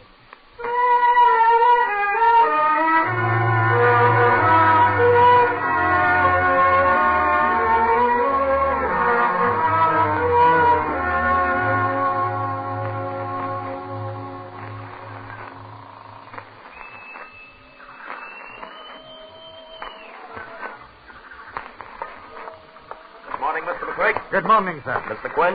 Morning, sir. Mr. McCrae, you've charted the course? Aye, sir. Good. We'll get underway immediately. Square away.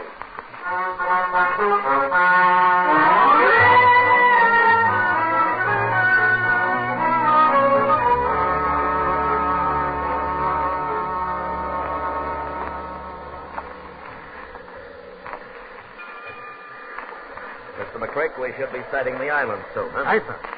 You will have lookout, keep a sharp watch. Aye, sir. I'll thank you to order gun crew exercise again this morning. Aye, sir.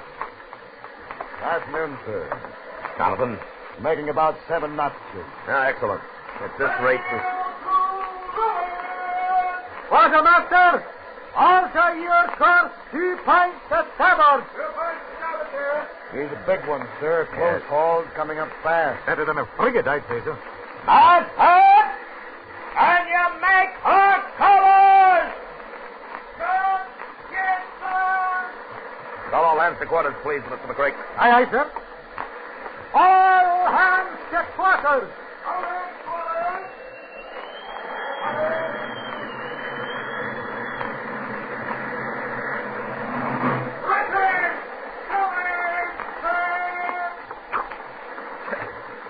Lobster backs. She's a ship of the line, sir. 74 guns, and she carries 1. Ah, that's what I like. Close on. I want no trouble with her, Mr. McCrae, but we'll have gun crews to that station. I'll attend to it myself, sir, and I pray that she fires on it. I don't like it, Captain. She must have seen our colors by now. She's laying a course to pass within range. Probably wants to hail us, nothing more.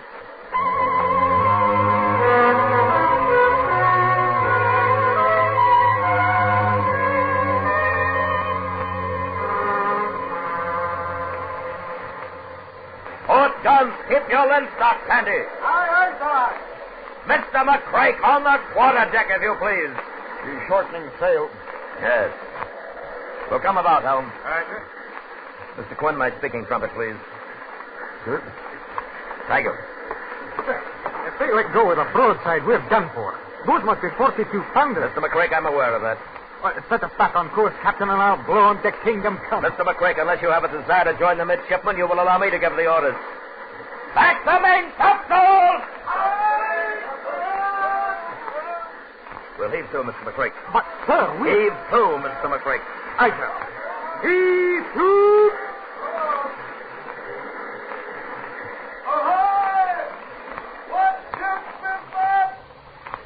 United States Frigate Panther of 36 guns. Captain Christopher Steele. We'll send the announcement to you, Captain. We wish to come aboard. Very well, sir. He's the Princess, sir. That would be Rear Admiral Gray. Flagship of the West Indies Squadron, huh? She'll no doubt be wanting to put a press gang aboard her. Don't worry, Duncan. I served with them once, and I'll happily kill the first man who tries to make me do it again, sir. The only way any of my men leave this ship is over my dead body. Have the men stand to quarters, Jonathan. Aye, sir. You're not going to pipe them over the side, are you, sir? I am not, Duncan. Here they come. Will you look at that pipsqueak standing at the stern? That, Duncan, is an officer of His Majesty's Navy. Hey, he looks as though he's been glued together. Duncan, control yourself. Not a word out of you. That's an order. Aye, sir.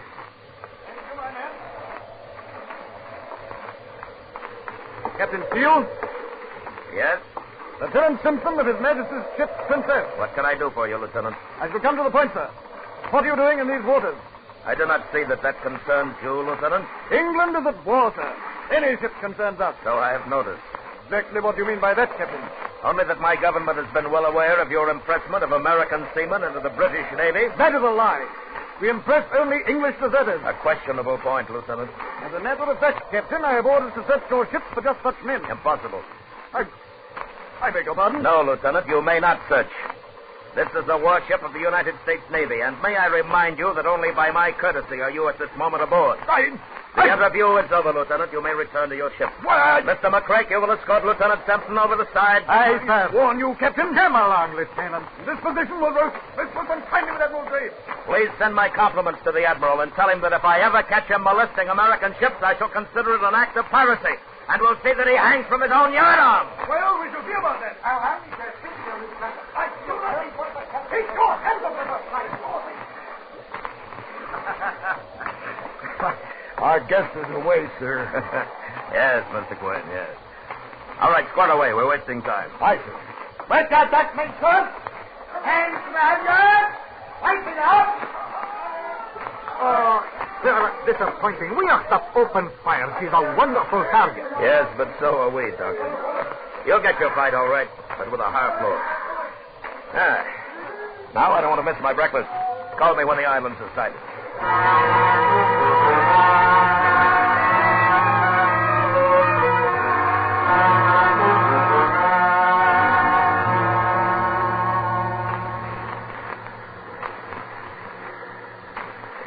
Sir, we've been cruising these islands for 2 days now. Do you think she'd be lying in so close?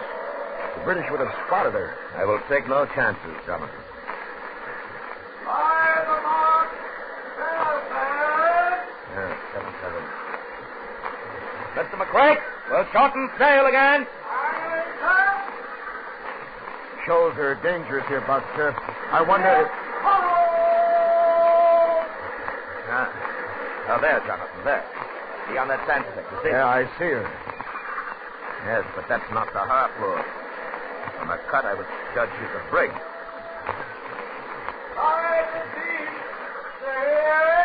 Showing fast, sir. Whatever she is, she must be aground. We'll run in as close as possible. I want to look at her.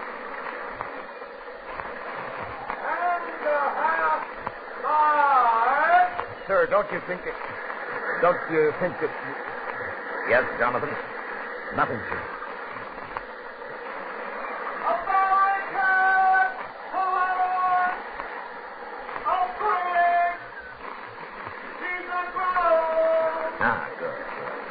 fuel anchor here. Aye, sir. Mr. McCrack, Aye, sir. put the cutter overside and get me a crew. Hold the anchor. Bosun, Smith, Fleming, Hartley, Jacob, Phillips. Muskets and sidearms. Lance the cutter. Ship secure, sir. Jonathan, you will keep us covered with the bow chaser. Aye, sir. You think it might not be a trap? Well, it might, but we'll chance it. Watch for my signals. If you sight the Frenchman, put out immediately. Aye, sir. Duncan, leave your sea legs here. We're going ashore for a little walk.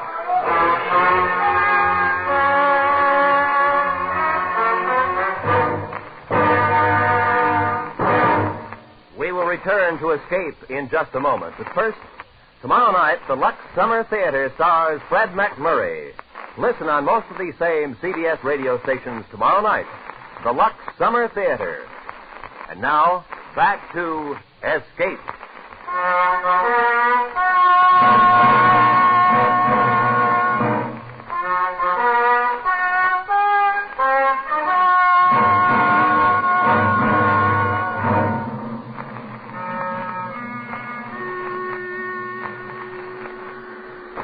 We're lucky to be alive, I can tell you, sir.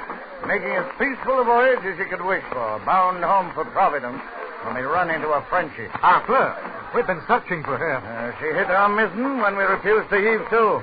Luckily, a squall came up and we lost her. You were fortunate, Captain. I put in here for repairs. We hit the shoals and run aground. We're in a mighty fix. How are your repairs proceeding? As you see, rigging a jury mast now. Bottom's down right enough. But what's a peaceful ship to do, I ask you, sir? Hard being neutral these days. Well, they are difficult times, Captain. However, rest assured you will reach port safely. I hope so, sir. I hope so. My cargo is valuable. She certainly looks trim. She is, sir. Sweet craft. I wonder... Sir? Oh, just a thought, McCrack. Just a thought. There's my daughter. She'll be happy to see you. Your daughter, sir? Certainly. Always sails with me. Fine sailor. Jennifer. Yes, Father. I want you to meet Captain Steele of the Panther, lying out yonder. A great pleasure, Captain. Miss Matthews? This is Lieutenant McCrae. You gentlemen are a welcome sight. Why, thank you, ma'am. The Panther's after that Frenchie, the half-floor she's called. Your father tells me you had a brush with her. Oh, yes, that scurvy, blasted... Daughter! Forgive me, Captain. I forgot that ashore I am a lady, or at least supposed to be. Why, ma'am, I hadn't noticed otherwise. That, sir, is the prettiest speech I have heard nigh unto 8 months. Captain Matthews, may we go aboard your vessel? Of course. I should like to further discuss the situation with you.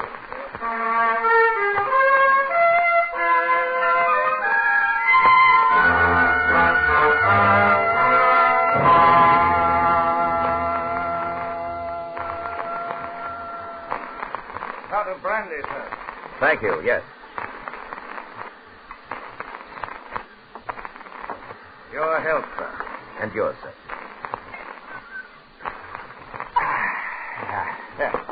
Now, sir. Captain, how would you like to square accounts with the Hartford? I should like that, sir. I should like that very well. Well, a plan occurred to me ashore. I must warn you, though, that there's an element of danger both to you and your ship. Without your presence here, we'd probably never see America again. The Frenchman's still searching for us, there's no doubt. Yes, exactly. But let us suppose that you became a decoy, the bait in a sea trap. Go on, sir. Go on. I think we may safely presume that Hartford does not know of the existence of my ship here in the Caribbean. Now, with your permission, I propose that with the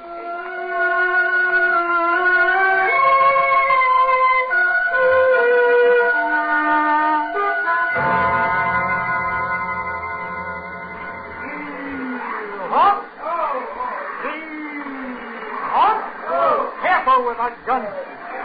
Steady, bosun. Well done. All right, lock them down, bosun. Well, that's it, sir. Thank you, Mr. McCrae. Handsomely, mister, handsomely. A round of grog for your men with my compliments. Aye, sir. Thank you, sir. I'll teach it. 4 guns, Captain. 4 guns where there should be none. Yes, but they must remain well hidden until needed, sir. I couldn't have believed it. 4 guns from your own ship to the old Salem. Oh, that Frenchman. Well, we shall see, sir. And now I suggest that we observe Miss Jennifer's progress below, huh? Aye. What a tale this will make. Please, Mr. Quinn, stand still. Herb, you make a powerful-looking woman, Lieutenant. Father. There. How do you like it, Captain? A delightful sight. Mistress Quinn, my compliments. No, sir. Miss Jennifer, there is no seamstress in Boston to equal you. Why, thank you, Captain. We shall go over the plan again, eh? Mr. McCrae, below, if you please. Aye, sir. Now then. Mr. Quinn and I will stay aboard the Salem with Captain Matthews. Well, I'll stick to your gun deck, sir. Why, Mr. Quinn, what a perfectly beautiful gun. Mr. Quinn is aware of his beauty. We have business, Mr. McCrae. Aye, sir.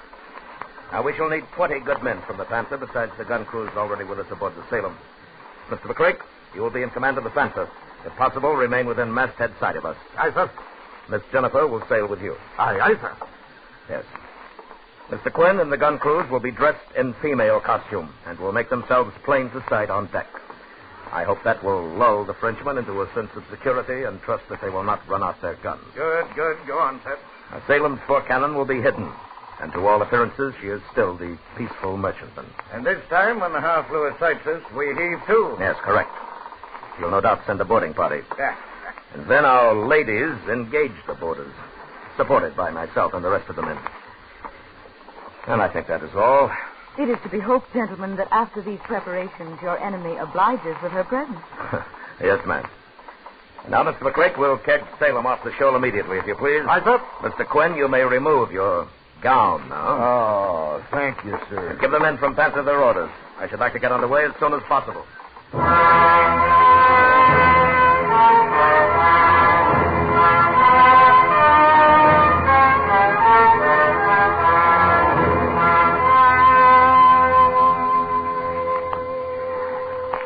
Is everything clear, Mr. McCrae? Aye, sir. Very well. And, good luck, Duncan. And you behave yourself. Aye, sir. Good luck to you. Captain Matthews. Thank you, lad. Goodbye, Father. Captain Steele, would you honor me by wearing this ribbon on your sword? I would be honored, ma'am. Thank you. Goodbye, Captain. Mr. McCrae? Aye, sir. Miss Jennifer, would you allow me to assist you over the side? Thank you, Lieutenant. I'll take good care of her, sir. Mr. McCrae? Yes, sir. Well, Captain Matthews, will you give the order to make sail? Aye. Fire away! And the bonus to the first man to sight the Frenchman!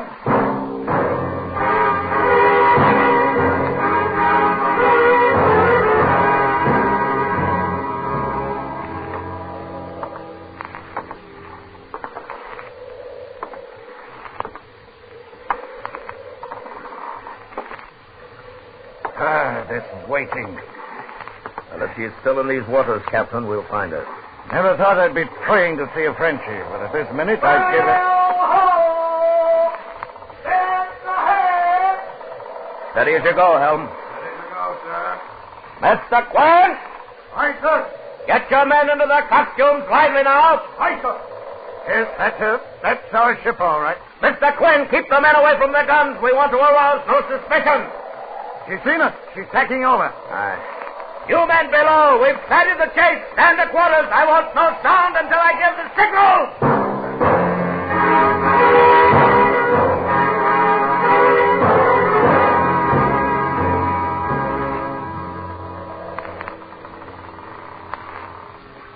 Helm. Aye, sir. We'll broach to. Make her think we're rattled and clumsy and trying to put about. Aye, sir. That'll bring our guns to bear on her starboard side, Captain. Good. All right, let her fall off, Helm. Easy. Easy now. All right, port a little. Steady. Steady. Oh, well done, man. Steady to go. Steady to go, sir. Ready, sir. Well, most fetching, Lieutenant. Here, let me adjust your bonnet for you. There, that's better. Thank you, sir. That pistol, Lieutenant, makes a bulge where it seems to me no bulge should be. Oh? Wait. Better, sir? You're a picture of femininity. Now, as soon as the half floor comes up, we heat too. Have your men very distracted. In other words, behave like women, mister. In the line of duty and seeing you order it, sir, I'll do it. Thank you, Jonathan. You know what to do when they board. Aye, sir. All right, take up your station. I pity the Frenchman who comes over the side to meet Mr. Quinn. And I, sir, and I. Back your sail, we're heaving to. She's on, Mr. Beam. Don't worry, Captain. They want this ship as a prize. She's already put over a longboat. And another one's coming around from the port quarter. I'd be obliged, sir, if you'd go to your cabin. This is our work. No, sir, this is my ship. I'm not young anymore, but I won't miss this fight. Very well, sir. And I suggest that you look to the priming of your pistols.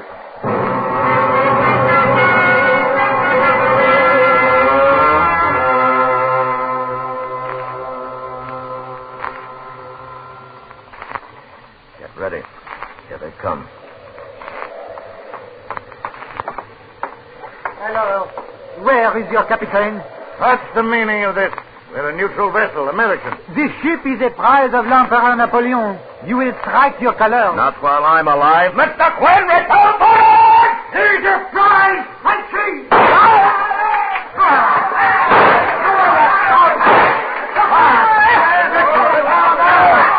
Look out, Jonathan!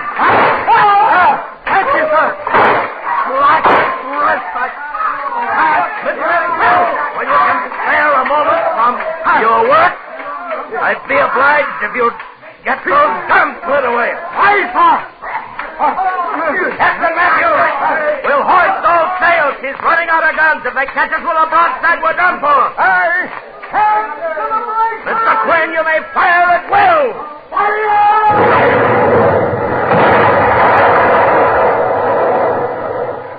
Hard at starboard! Hard at starboard, sir. He's getting out of range, sir. Handsomely done, Jonathan. I think we may have scored a hit. What shall I do with the prisoners, sir? Have them taken below. We'll transfer them to the Panther.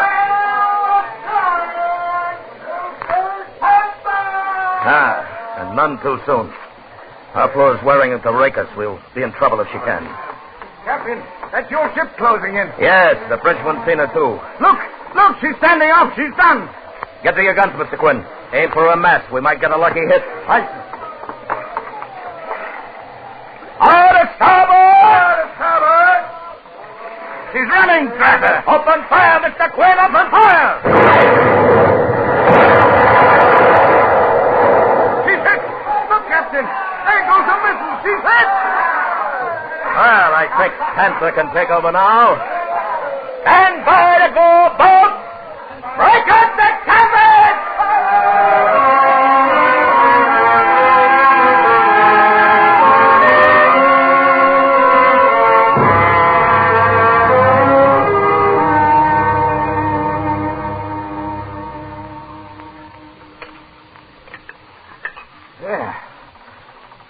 Miss Jennifer, that was a wonderful dinner.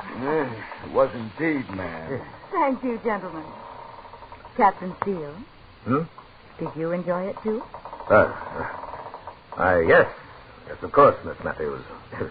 Very tasty. Very. Well, I was just thinking, it's getting late. Oh, no, Captain. You don't have to go yet. Why, of course not, I'm ma'am. afraid so.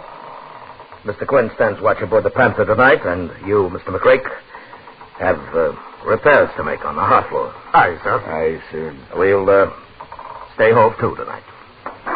Well, good night, Miss Matthews. Good night. I'd willingly join the crew sailing for such cooking as yours. Why, thank you, Lieutenant. Good night, ma'am. Good night, Lieutenant Quinn. Are you coming, sir? Yes, gentlemen, of course. But, Captain, don't you remember? You promised to tell me of your exploits at sea. Oh, yes. Good night, Duncan. Aye, sir. Good night, sir. Jonathan. Good night, sir.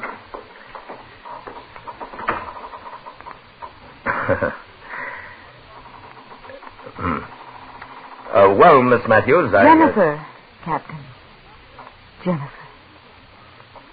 And now, supposing you start by telling me of your exploits.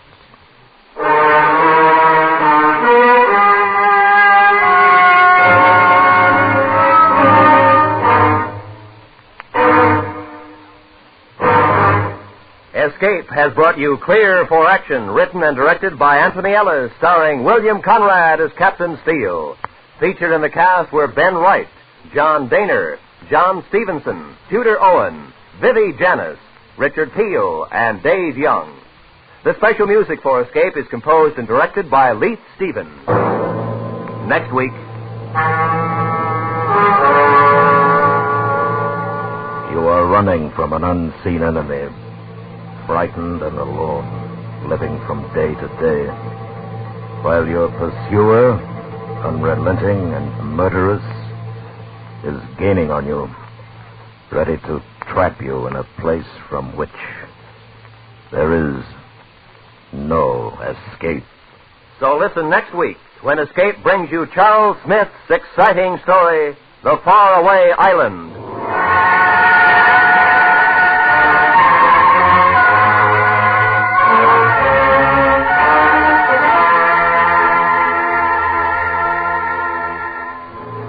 Tomorrow night, where CBS Radio has been bringing you its productions of suspense, listen for the gripping new mystery called Crime Classics.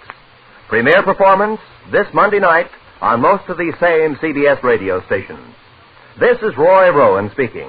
And remember, for mystery mixed with merriment, join Mr. and Mrs. North Tuesday evenings on the CBS Radio Network.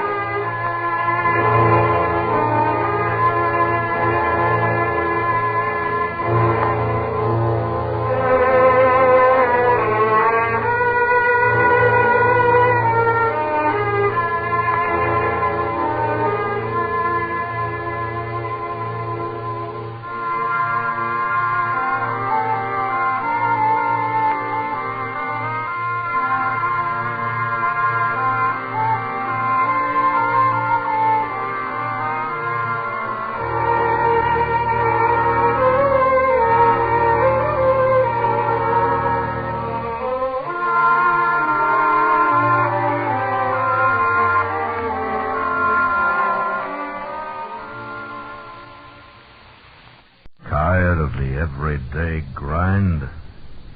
Ever dream of a life of romantic adventure?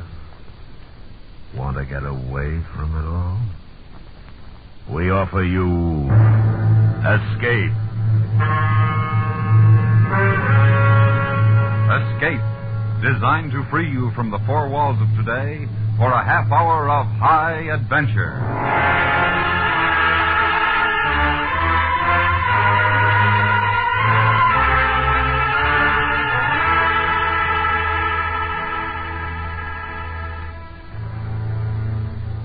Running from an unseen enemy, frightened and alone, living from day to day, while your pursuer, unrelenting and murderous, is gaining on you, ready to trap you in a place from which there is no escape. Listen now as Escape brings you Charles Smith's exciting story, The Faraway Island.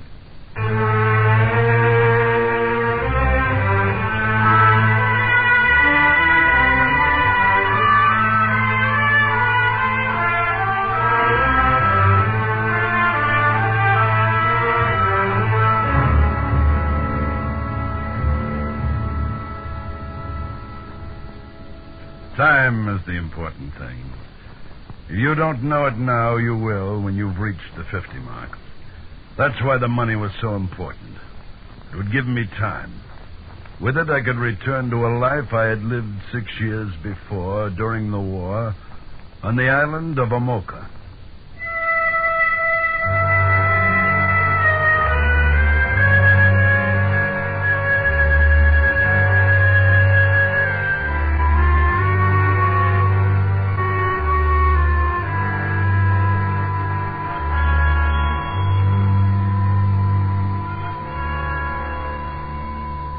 The tropical sun streamed into my room, making it impossible for me to sleep any longer.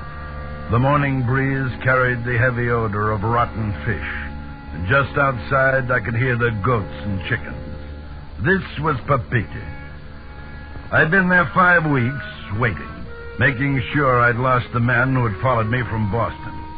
And now I was sure I had lost him, and in 2 days I would sail for Amoka.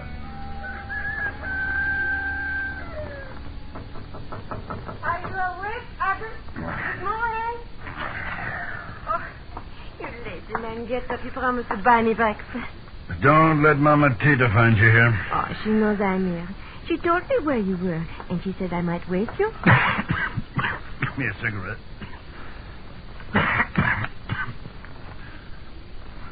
How do you feel? Terrible.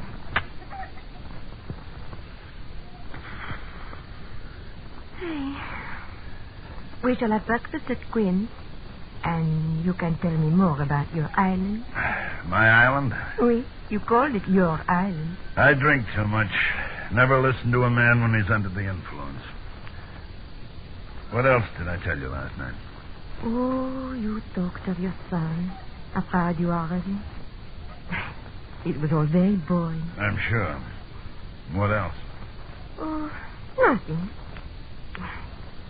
It's going to be a lovely day. What else, Anise? You are in love, Captain. Sure I am. With you? No.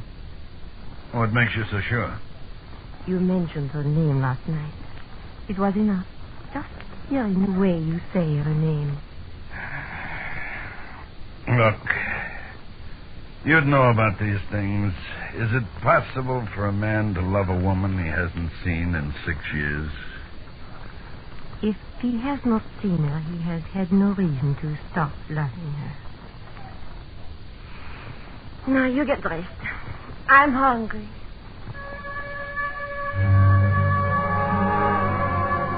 I watched her leave the room, and in watching, compared her to Moeva of Amoka.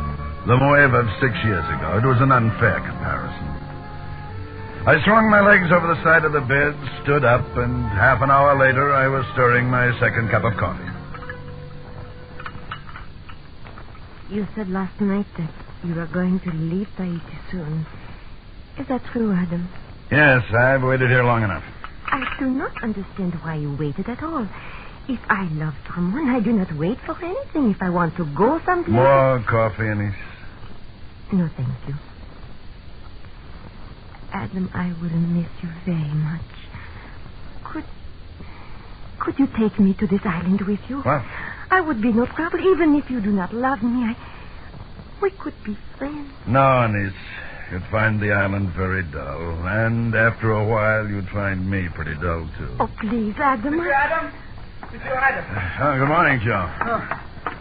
I have been looking every place for you. The hotel, the docks, every place. Oh, what is it now? Mama Tita worried? She sent you to collect her bill? You're American. All you think of is money. Sometimes there are more precious things. Like what? Like a man's freedom. All right, you skinny little rat talk. Oh, put him down, Adam. You're choking him. Put me down, please. Put me down. When you talk. All right. All right, I talk. I was not going to take money for this, but now... Here. All right. This morning, early, a ship docked. It has been taking on copra from the islands north of here. Go on. I was there at the docks, and... Keep talking. This man, this American, I heard him asking questions. Where could he find the American who came here from Tongariro 6 weeks ago? What makes you so sure he was looking for me? The man he is seeking is tall, very tall and very big. And he is about 50 years old. What did you tell him? Nothing, monsieur. I was sure you would appreciate it if I told him nothing.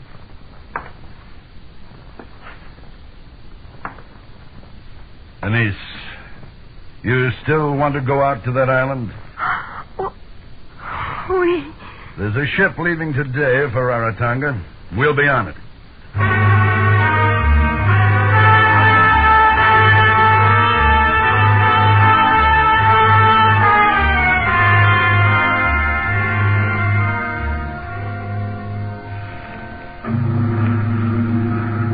Gildan sat low in the water, its belly full of canned goods for the island. According to the shipping notice, it would sail at high tide. I made arrangements with the captain.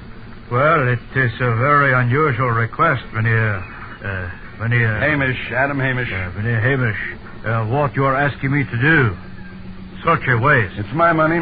Well, I was not referring to the money. But, very well, I will do it. Good. What time do we pass Moorea, Captain? It will be close to midnight. You understand the girl is not to know? Yeah, I understand. I do not approve, but I understand.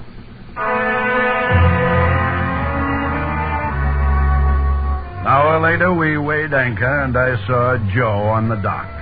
He grinned at me and then scurried away, anxious to report back to the man who had hired him and get a few francs for the information that I had sailed with Anise for Rarotonga.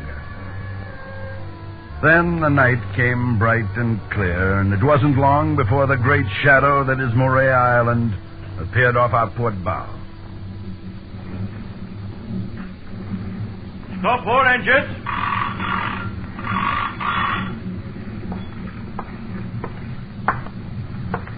Are you ready, Mynheer? Yes. Over here. You have not told the girl? No. That is wrong. I hope someday she meets you again. Maybe she will. Take care of her. See that she gets back safely, will you? You will have to hurry. We are too close to shore. Adam! Now, Mynheer, get in. Roll away! Adam! Adam, where are you going? Adam, wait! Take me with you! Adam, take me, please! Adam!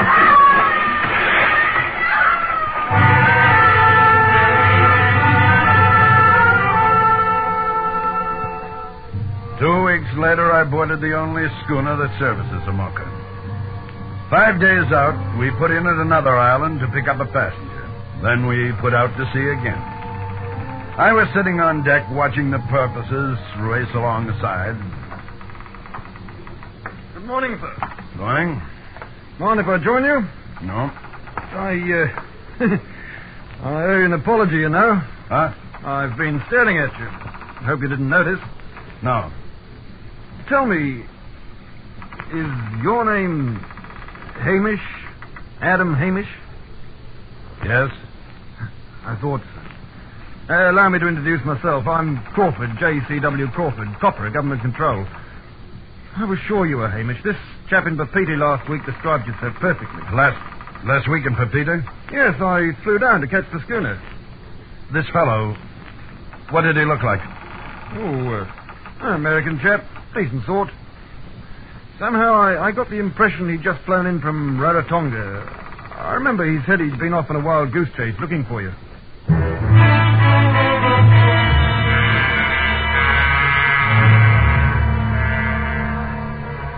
The ships that sail the southern waters usually carry a well-stocked armory. The skipper of this one liked rifles, liked them so much that he wouldn't part with one for less than $300. But for my purpose, it was worth the price. Good shooting. You hit him right forward to the dorsal fin. There's another over there. Care to have a try? No, thanks. I'm a rotten shot.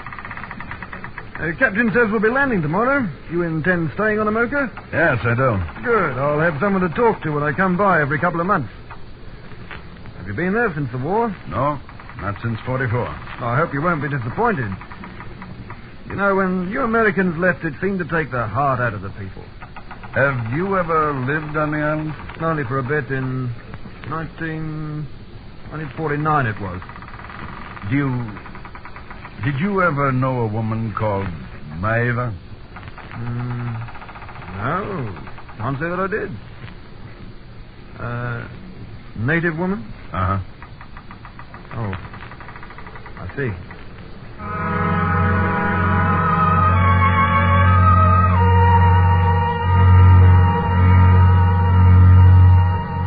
Let me tell you about Amoka. The maps say it's an atoll, 12 miles long, surrounded by coral reef, with a passage through the reef to the deep harbor inside. But it's more than that. It's a state of mind. It's peace and contentment. That is what I remembered. You have come back, Captain Hamish. Yes. This house will be as your own until my people have made your house ready. Thank you, Amano. You will find many changes, Tane. We are older. All of us are older. Amano, where will I find Moeva? She is dead, Tane. Dead? Maeva? Yes, Tane. She died a little while after you left the island.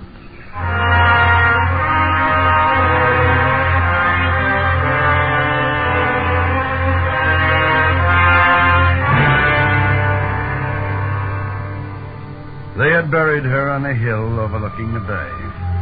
I stood for a long time looking at the ground in which she was lying, and in that place the memory of her was sharp and clear, but it was only a memory. Those first days I walked around the island, it wasn't the same. With Maeve, I'd never noticed the flies, the heat, and the quick torrents of rain. But the people hadn't changed. They still walked with an unmatched dignity, and I was glad to be home. 8 weeks later, a schooner sailed through the passage in the reef. Through my binoculars, I could see Crawford on the deck, and standing beside him was a taller man. He tired of running. Captain Hamish? Yes, I see it. You will go to the dock, Tane? No, I will wait in my house. Tell your people that if anyone should ask for me, I will be here in my house. Yes, Tane. I dropped the thin bamboo, sat down, the rifle crooked across my arm. I watched and I waited until the tall stranger started walking slowly up the beach toward me. When he reached the whitewashed stones that marked the beginning of my land, I raised the rifle to my shoulder. My finger slid across the trigger, and then I saw his face.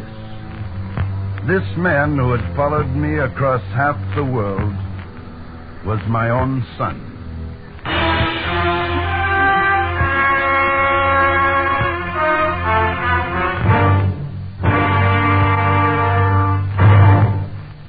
We will return to Escape in just a moment. But first, all Americans, men and women from teenage up, are urged to enroll for Ground Observer Corps service in every locality. You are needed immediately, and the job to be filled is an important one. Write or telephone your nearest Civil Defense Center, or write to Ground Observer Corps, Air Force, Washington 25, D.C. That's your own Civil Defense Center, or Ground Observer Corps, Air Force, Washington 25, D.C. And now, back to Escape.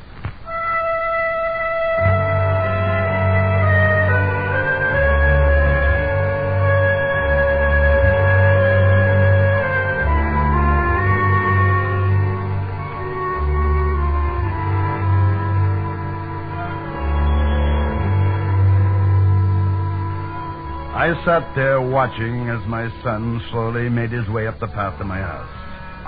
Then I went to the door, the rifle still crooked across my arm. You're a fool! I could have killed you easily. You still can't. Do it now. You'll never get another chance. Well, what are you waiting for? Paul! You know why I'm here. Take you back. You're ready. We'll leave now. If not, you better use that rifle. What's it going to be? I'm staying here, Paul. Are you sure?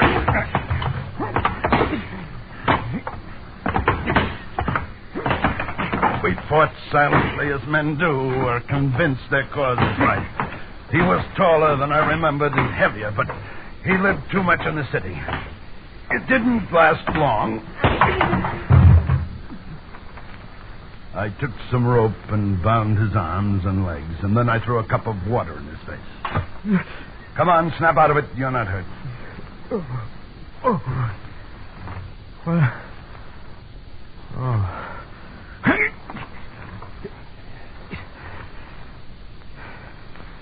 Not taking any chances, are you? No. Think the schooner will leave without me? Yes. We might as well make the best of this, Paul. We're going to be stuck here together for 2 months. On time? I will. After the schooner has cleared the harbor.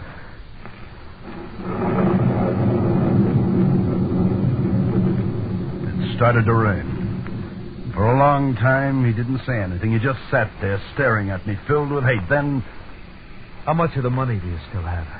About $2,200. That's beautiful. It's my funeral. Sure, your funeral. You embezzled $10,000. You say it's your funeral. Everything's fine. You shouldn't have come after me, Paul. I didn't want to. I tried to forget I had a father. And I would have if the police and the company, our friends, would have let me. I'm sorry. You never thought about what would happen to me, did you? That I couldn't get a job in town anymore, the way people looked at me, because you weren't there to look at. I'm sorry. Sure. Who sent you after me? The bonding company? Nobody sent me. It was my own idea. I want to drag you back so I can live my own life again, not share yours. What made you do it? Why did you do it? You wouldn't understand even if I told you. Why not? Because you're too young.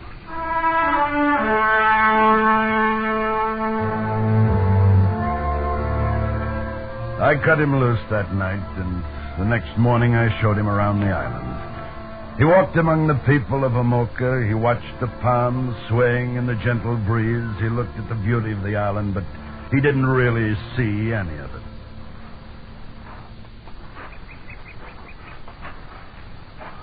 Here. This spot here. They should do it. Should do what? What are you talking about? A spot of ground. Not too far from the village. It's clear of brush. I can build my house here. Your house? You didn't think I'd stay with you. I guess not. In a few more minutes, we'd reached the copra grove and were standing before the kiln that's used to bake the meat from the shell of the coconuts. Well? You'll work here in the grove. You can have your choice of jobs. Planting the young trees, packing the copra for shipping, or keeping the grove clean. Take your pick. Suppose I'd rather not work. Then you won't eat. Amano! Yes, darling? This is my son, Amano. He used to work in the grove. Yes, son. He'll start tomorrow, but today I want him to enjoy himself. I'd like it if one of your sons would take him fishing. Yes, Sonny. But if he does not wish to go? Well? I've heard stories about the fishing down here. I'll go. Good. How do I call you, young captain? Paul. My name is Paul.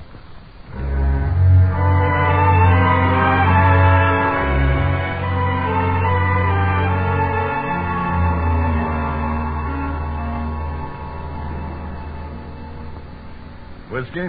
Yeah, please.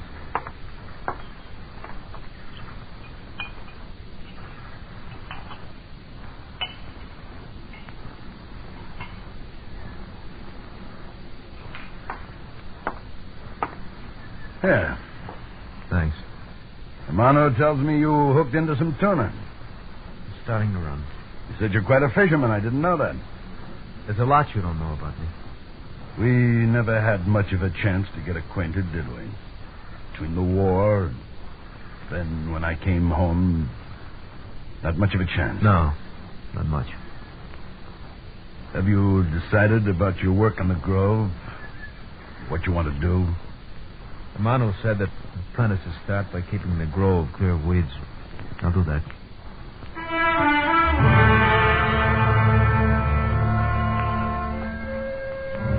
His hands were raw and bleeding when he came in from the grove that first day. But by the end of the second week, his hands and his body toughened. And then he left the hut the chief had let him use. He'd completed his own. We didn't see much of each other after that. And then, the night of the Kai to celebrate the great catch of tuna. Your son is well liked by my people, Hamish Tane. Well, thank you, Romano. He has done well in the grove. They have made him planter of the young trees. I saw him working among the trees yesterday. Do not worry about his feelings toward you. His head is not clear. He is young. Has he mentioned leaving the island? He counts the days. He says you will both leave when the ship sails. Tane, look there. I looked and saw Paul standing beside a beautiful girl. She was wearing a frangipani blossom behind her right ear. They talked earnestly for a moment, and then she laughed and he laughed. I saw the girl the next day.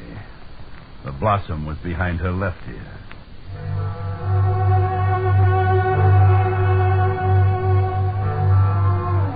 The days and weeks passed. And then there was only a week left before the schooner would return. Hamish Tane. Wake up, Hamish Tane. Huh? What is it? The copra, the grove, insects, Tane. Many, many insects that will destroy the grove. Come on! There are 100 things that can happen to a grove of young trees, and the worst of them is the invasion of these tiny, vicious termites. No one knows where they come from. They appear suddenly and without warning, and there's only one thing to do. You burn the young trees that are infected. And here, Tane, see, this one. Bring that kerosene over here. Here, give me that. All right, get back, Amano. What are you doing? He's crazy. Over here, Tane. Why are you doing it? Stop it. Hurry, Tane. Bring the kerosene, Paul. No, I won't let you do it. I won't let you burn the grove. Tane. Get out of my way. I said no.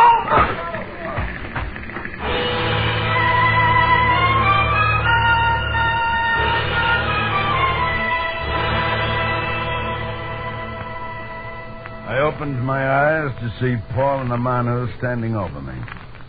I got up and looked at the grove, what remained of it, and quickly turned my head away. I'm sorry. I didn't understand. I thought you wanted to destroy it. It's all right. Forget it. What do we do about the grove? People have worked so hard, they'll have to start over now. Yes. Well, come on. I'll take you to your house.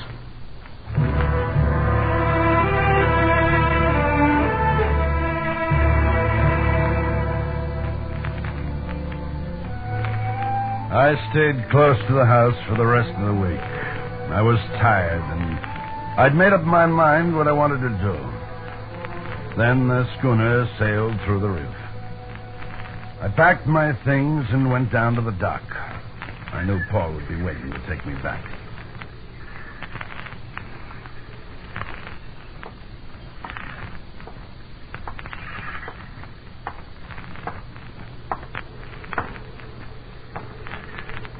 You came down early. Yes. Aren't you ready? Where's your bag? I'm not going. What? I'm staying here. I decided to marry Althea. You've given this some thought. You're sure? Yes, sir. Look, I don't know if this will help, but once you told me I was too young to understand why you had to come back here, even if you had to steal to do it. Well, I understand now. And if you want to stay... No, I want to go back. Set things right. Look, you don't have to. I know. You remember that we're here waiting for you? I'll remember. We'll keep your house ready. You won't be away too long. You'll come back, Dad.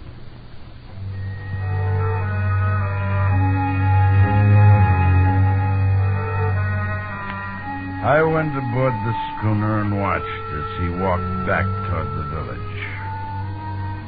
At the end of the pier, a slim figure joined him. They crossed the beach and went out of sight into the ponds. The girl, Latia, and my son, Paul.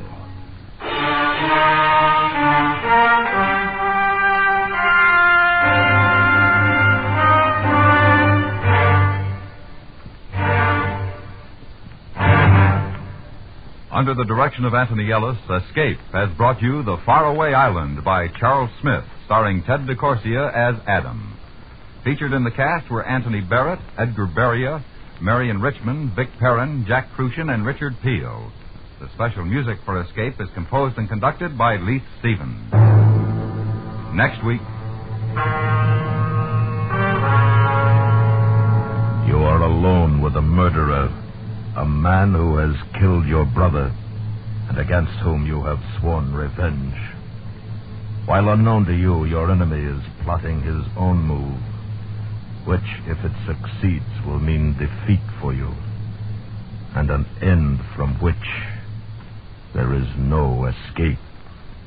So listen next week when Escape brings you Peter B. Kine's exciting story, 1/8 Apache.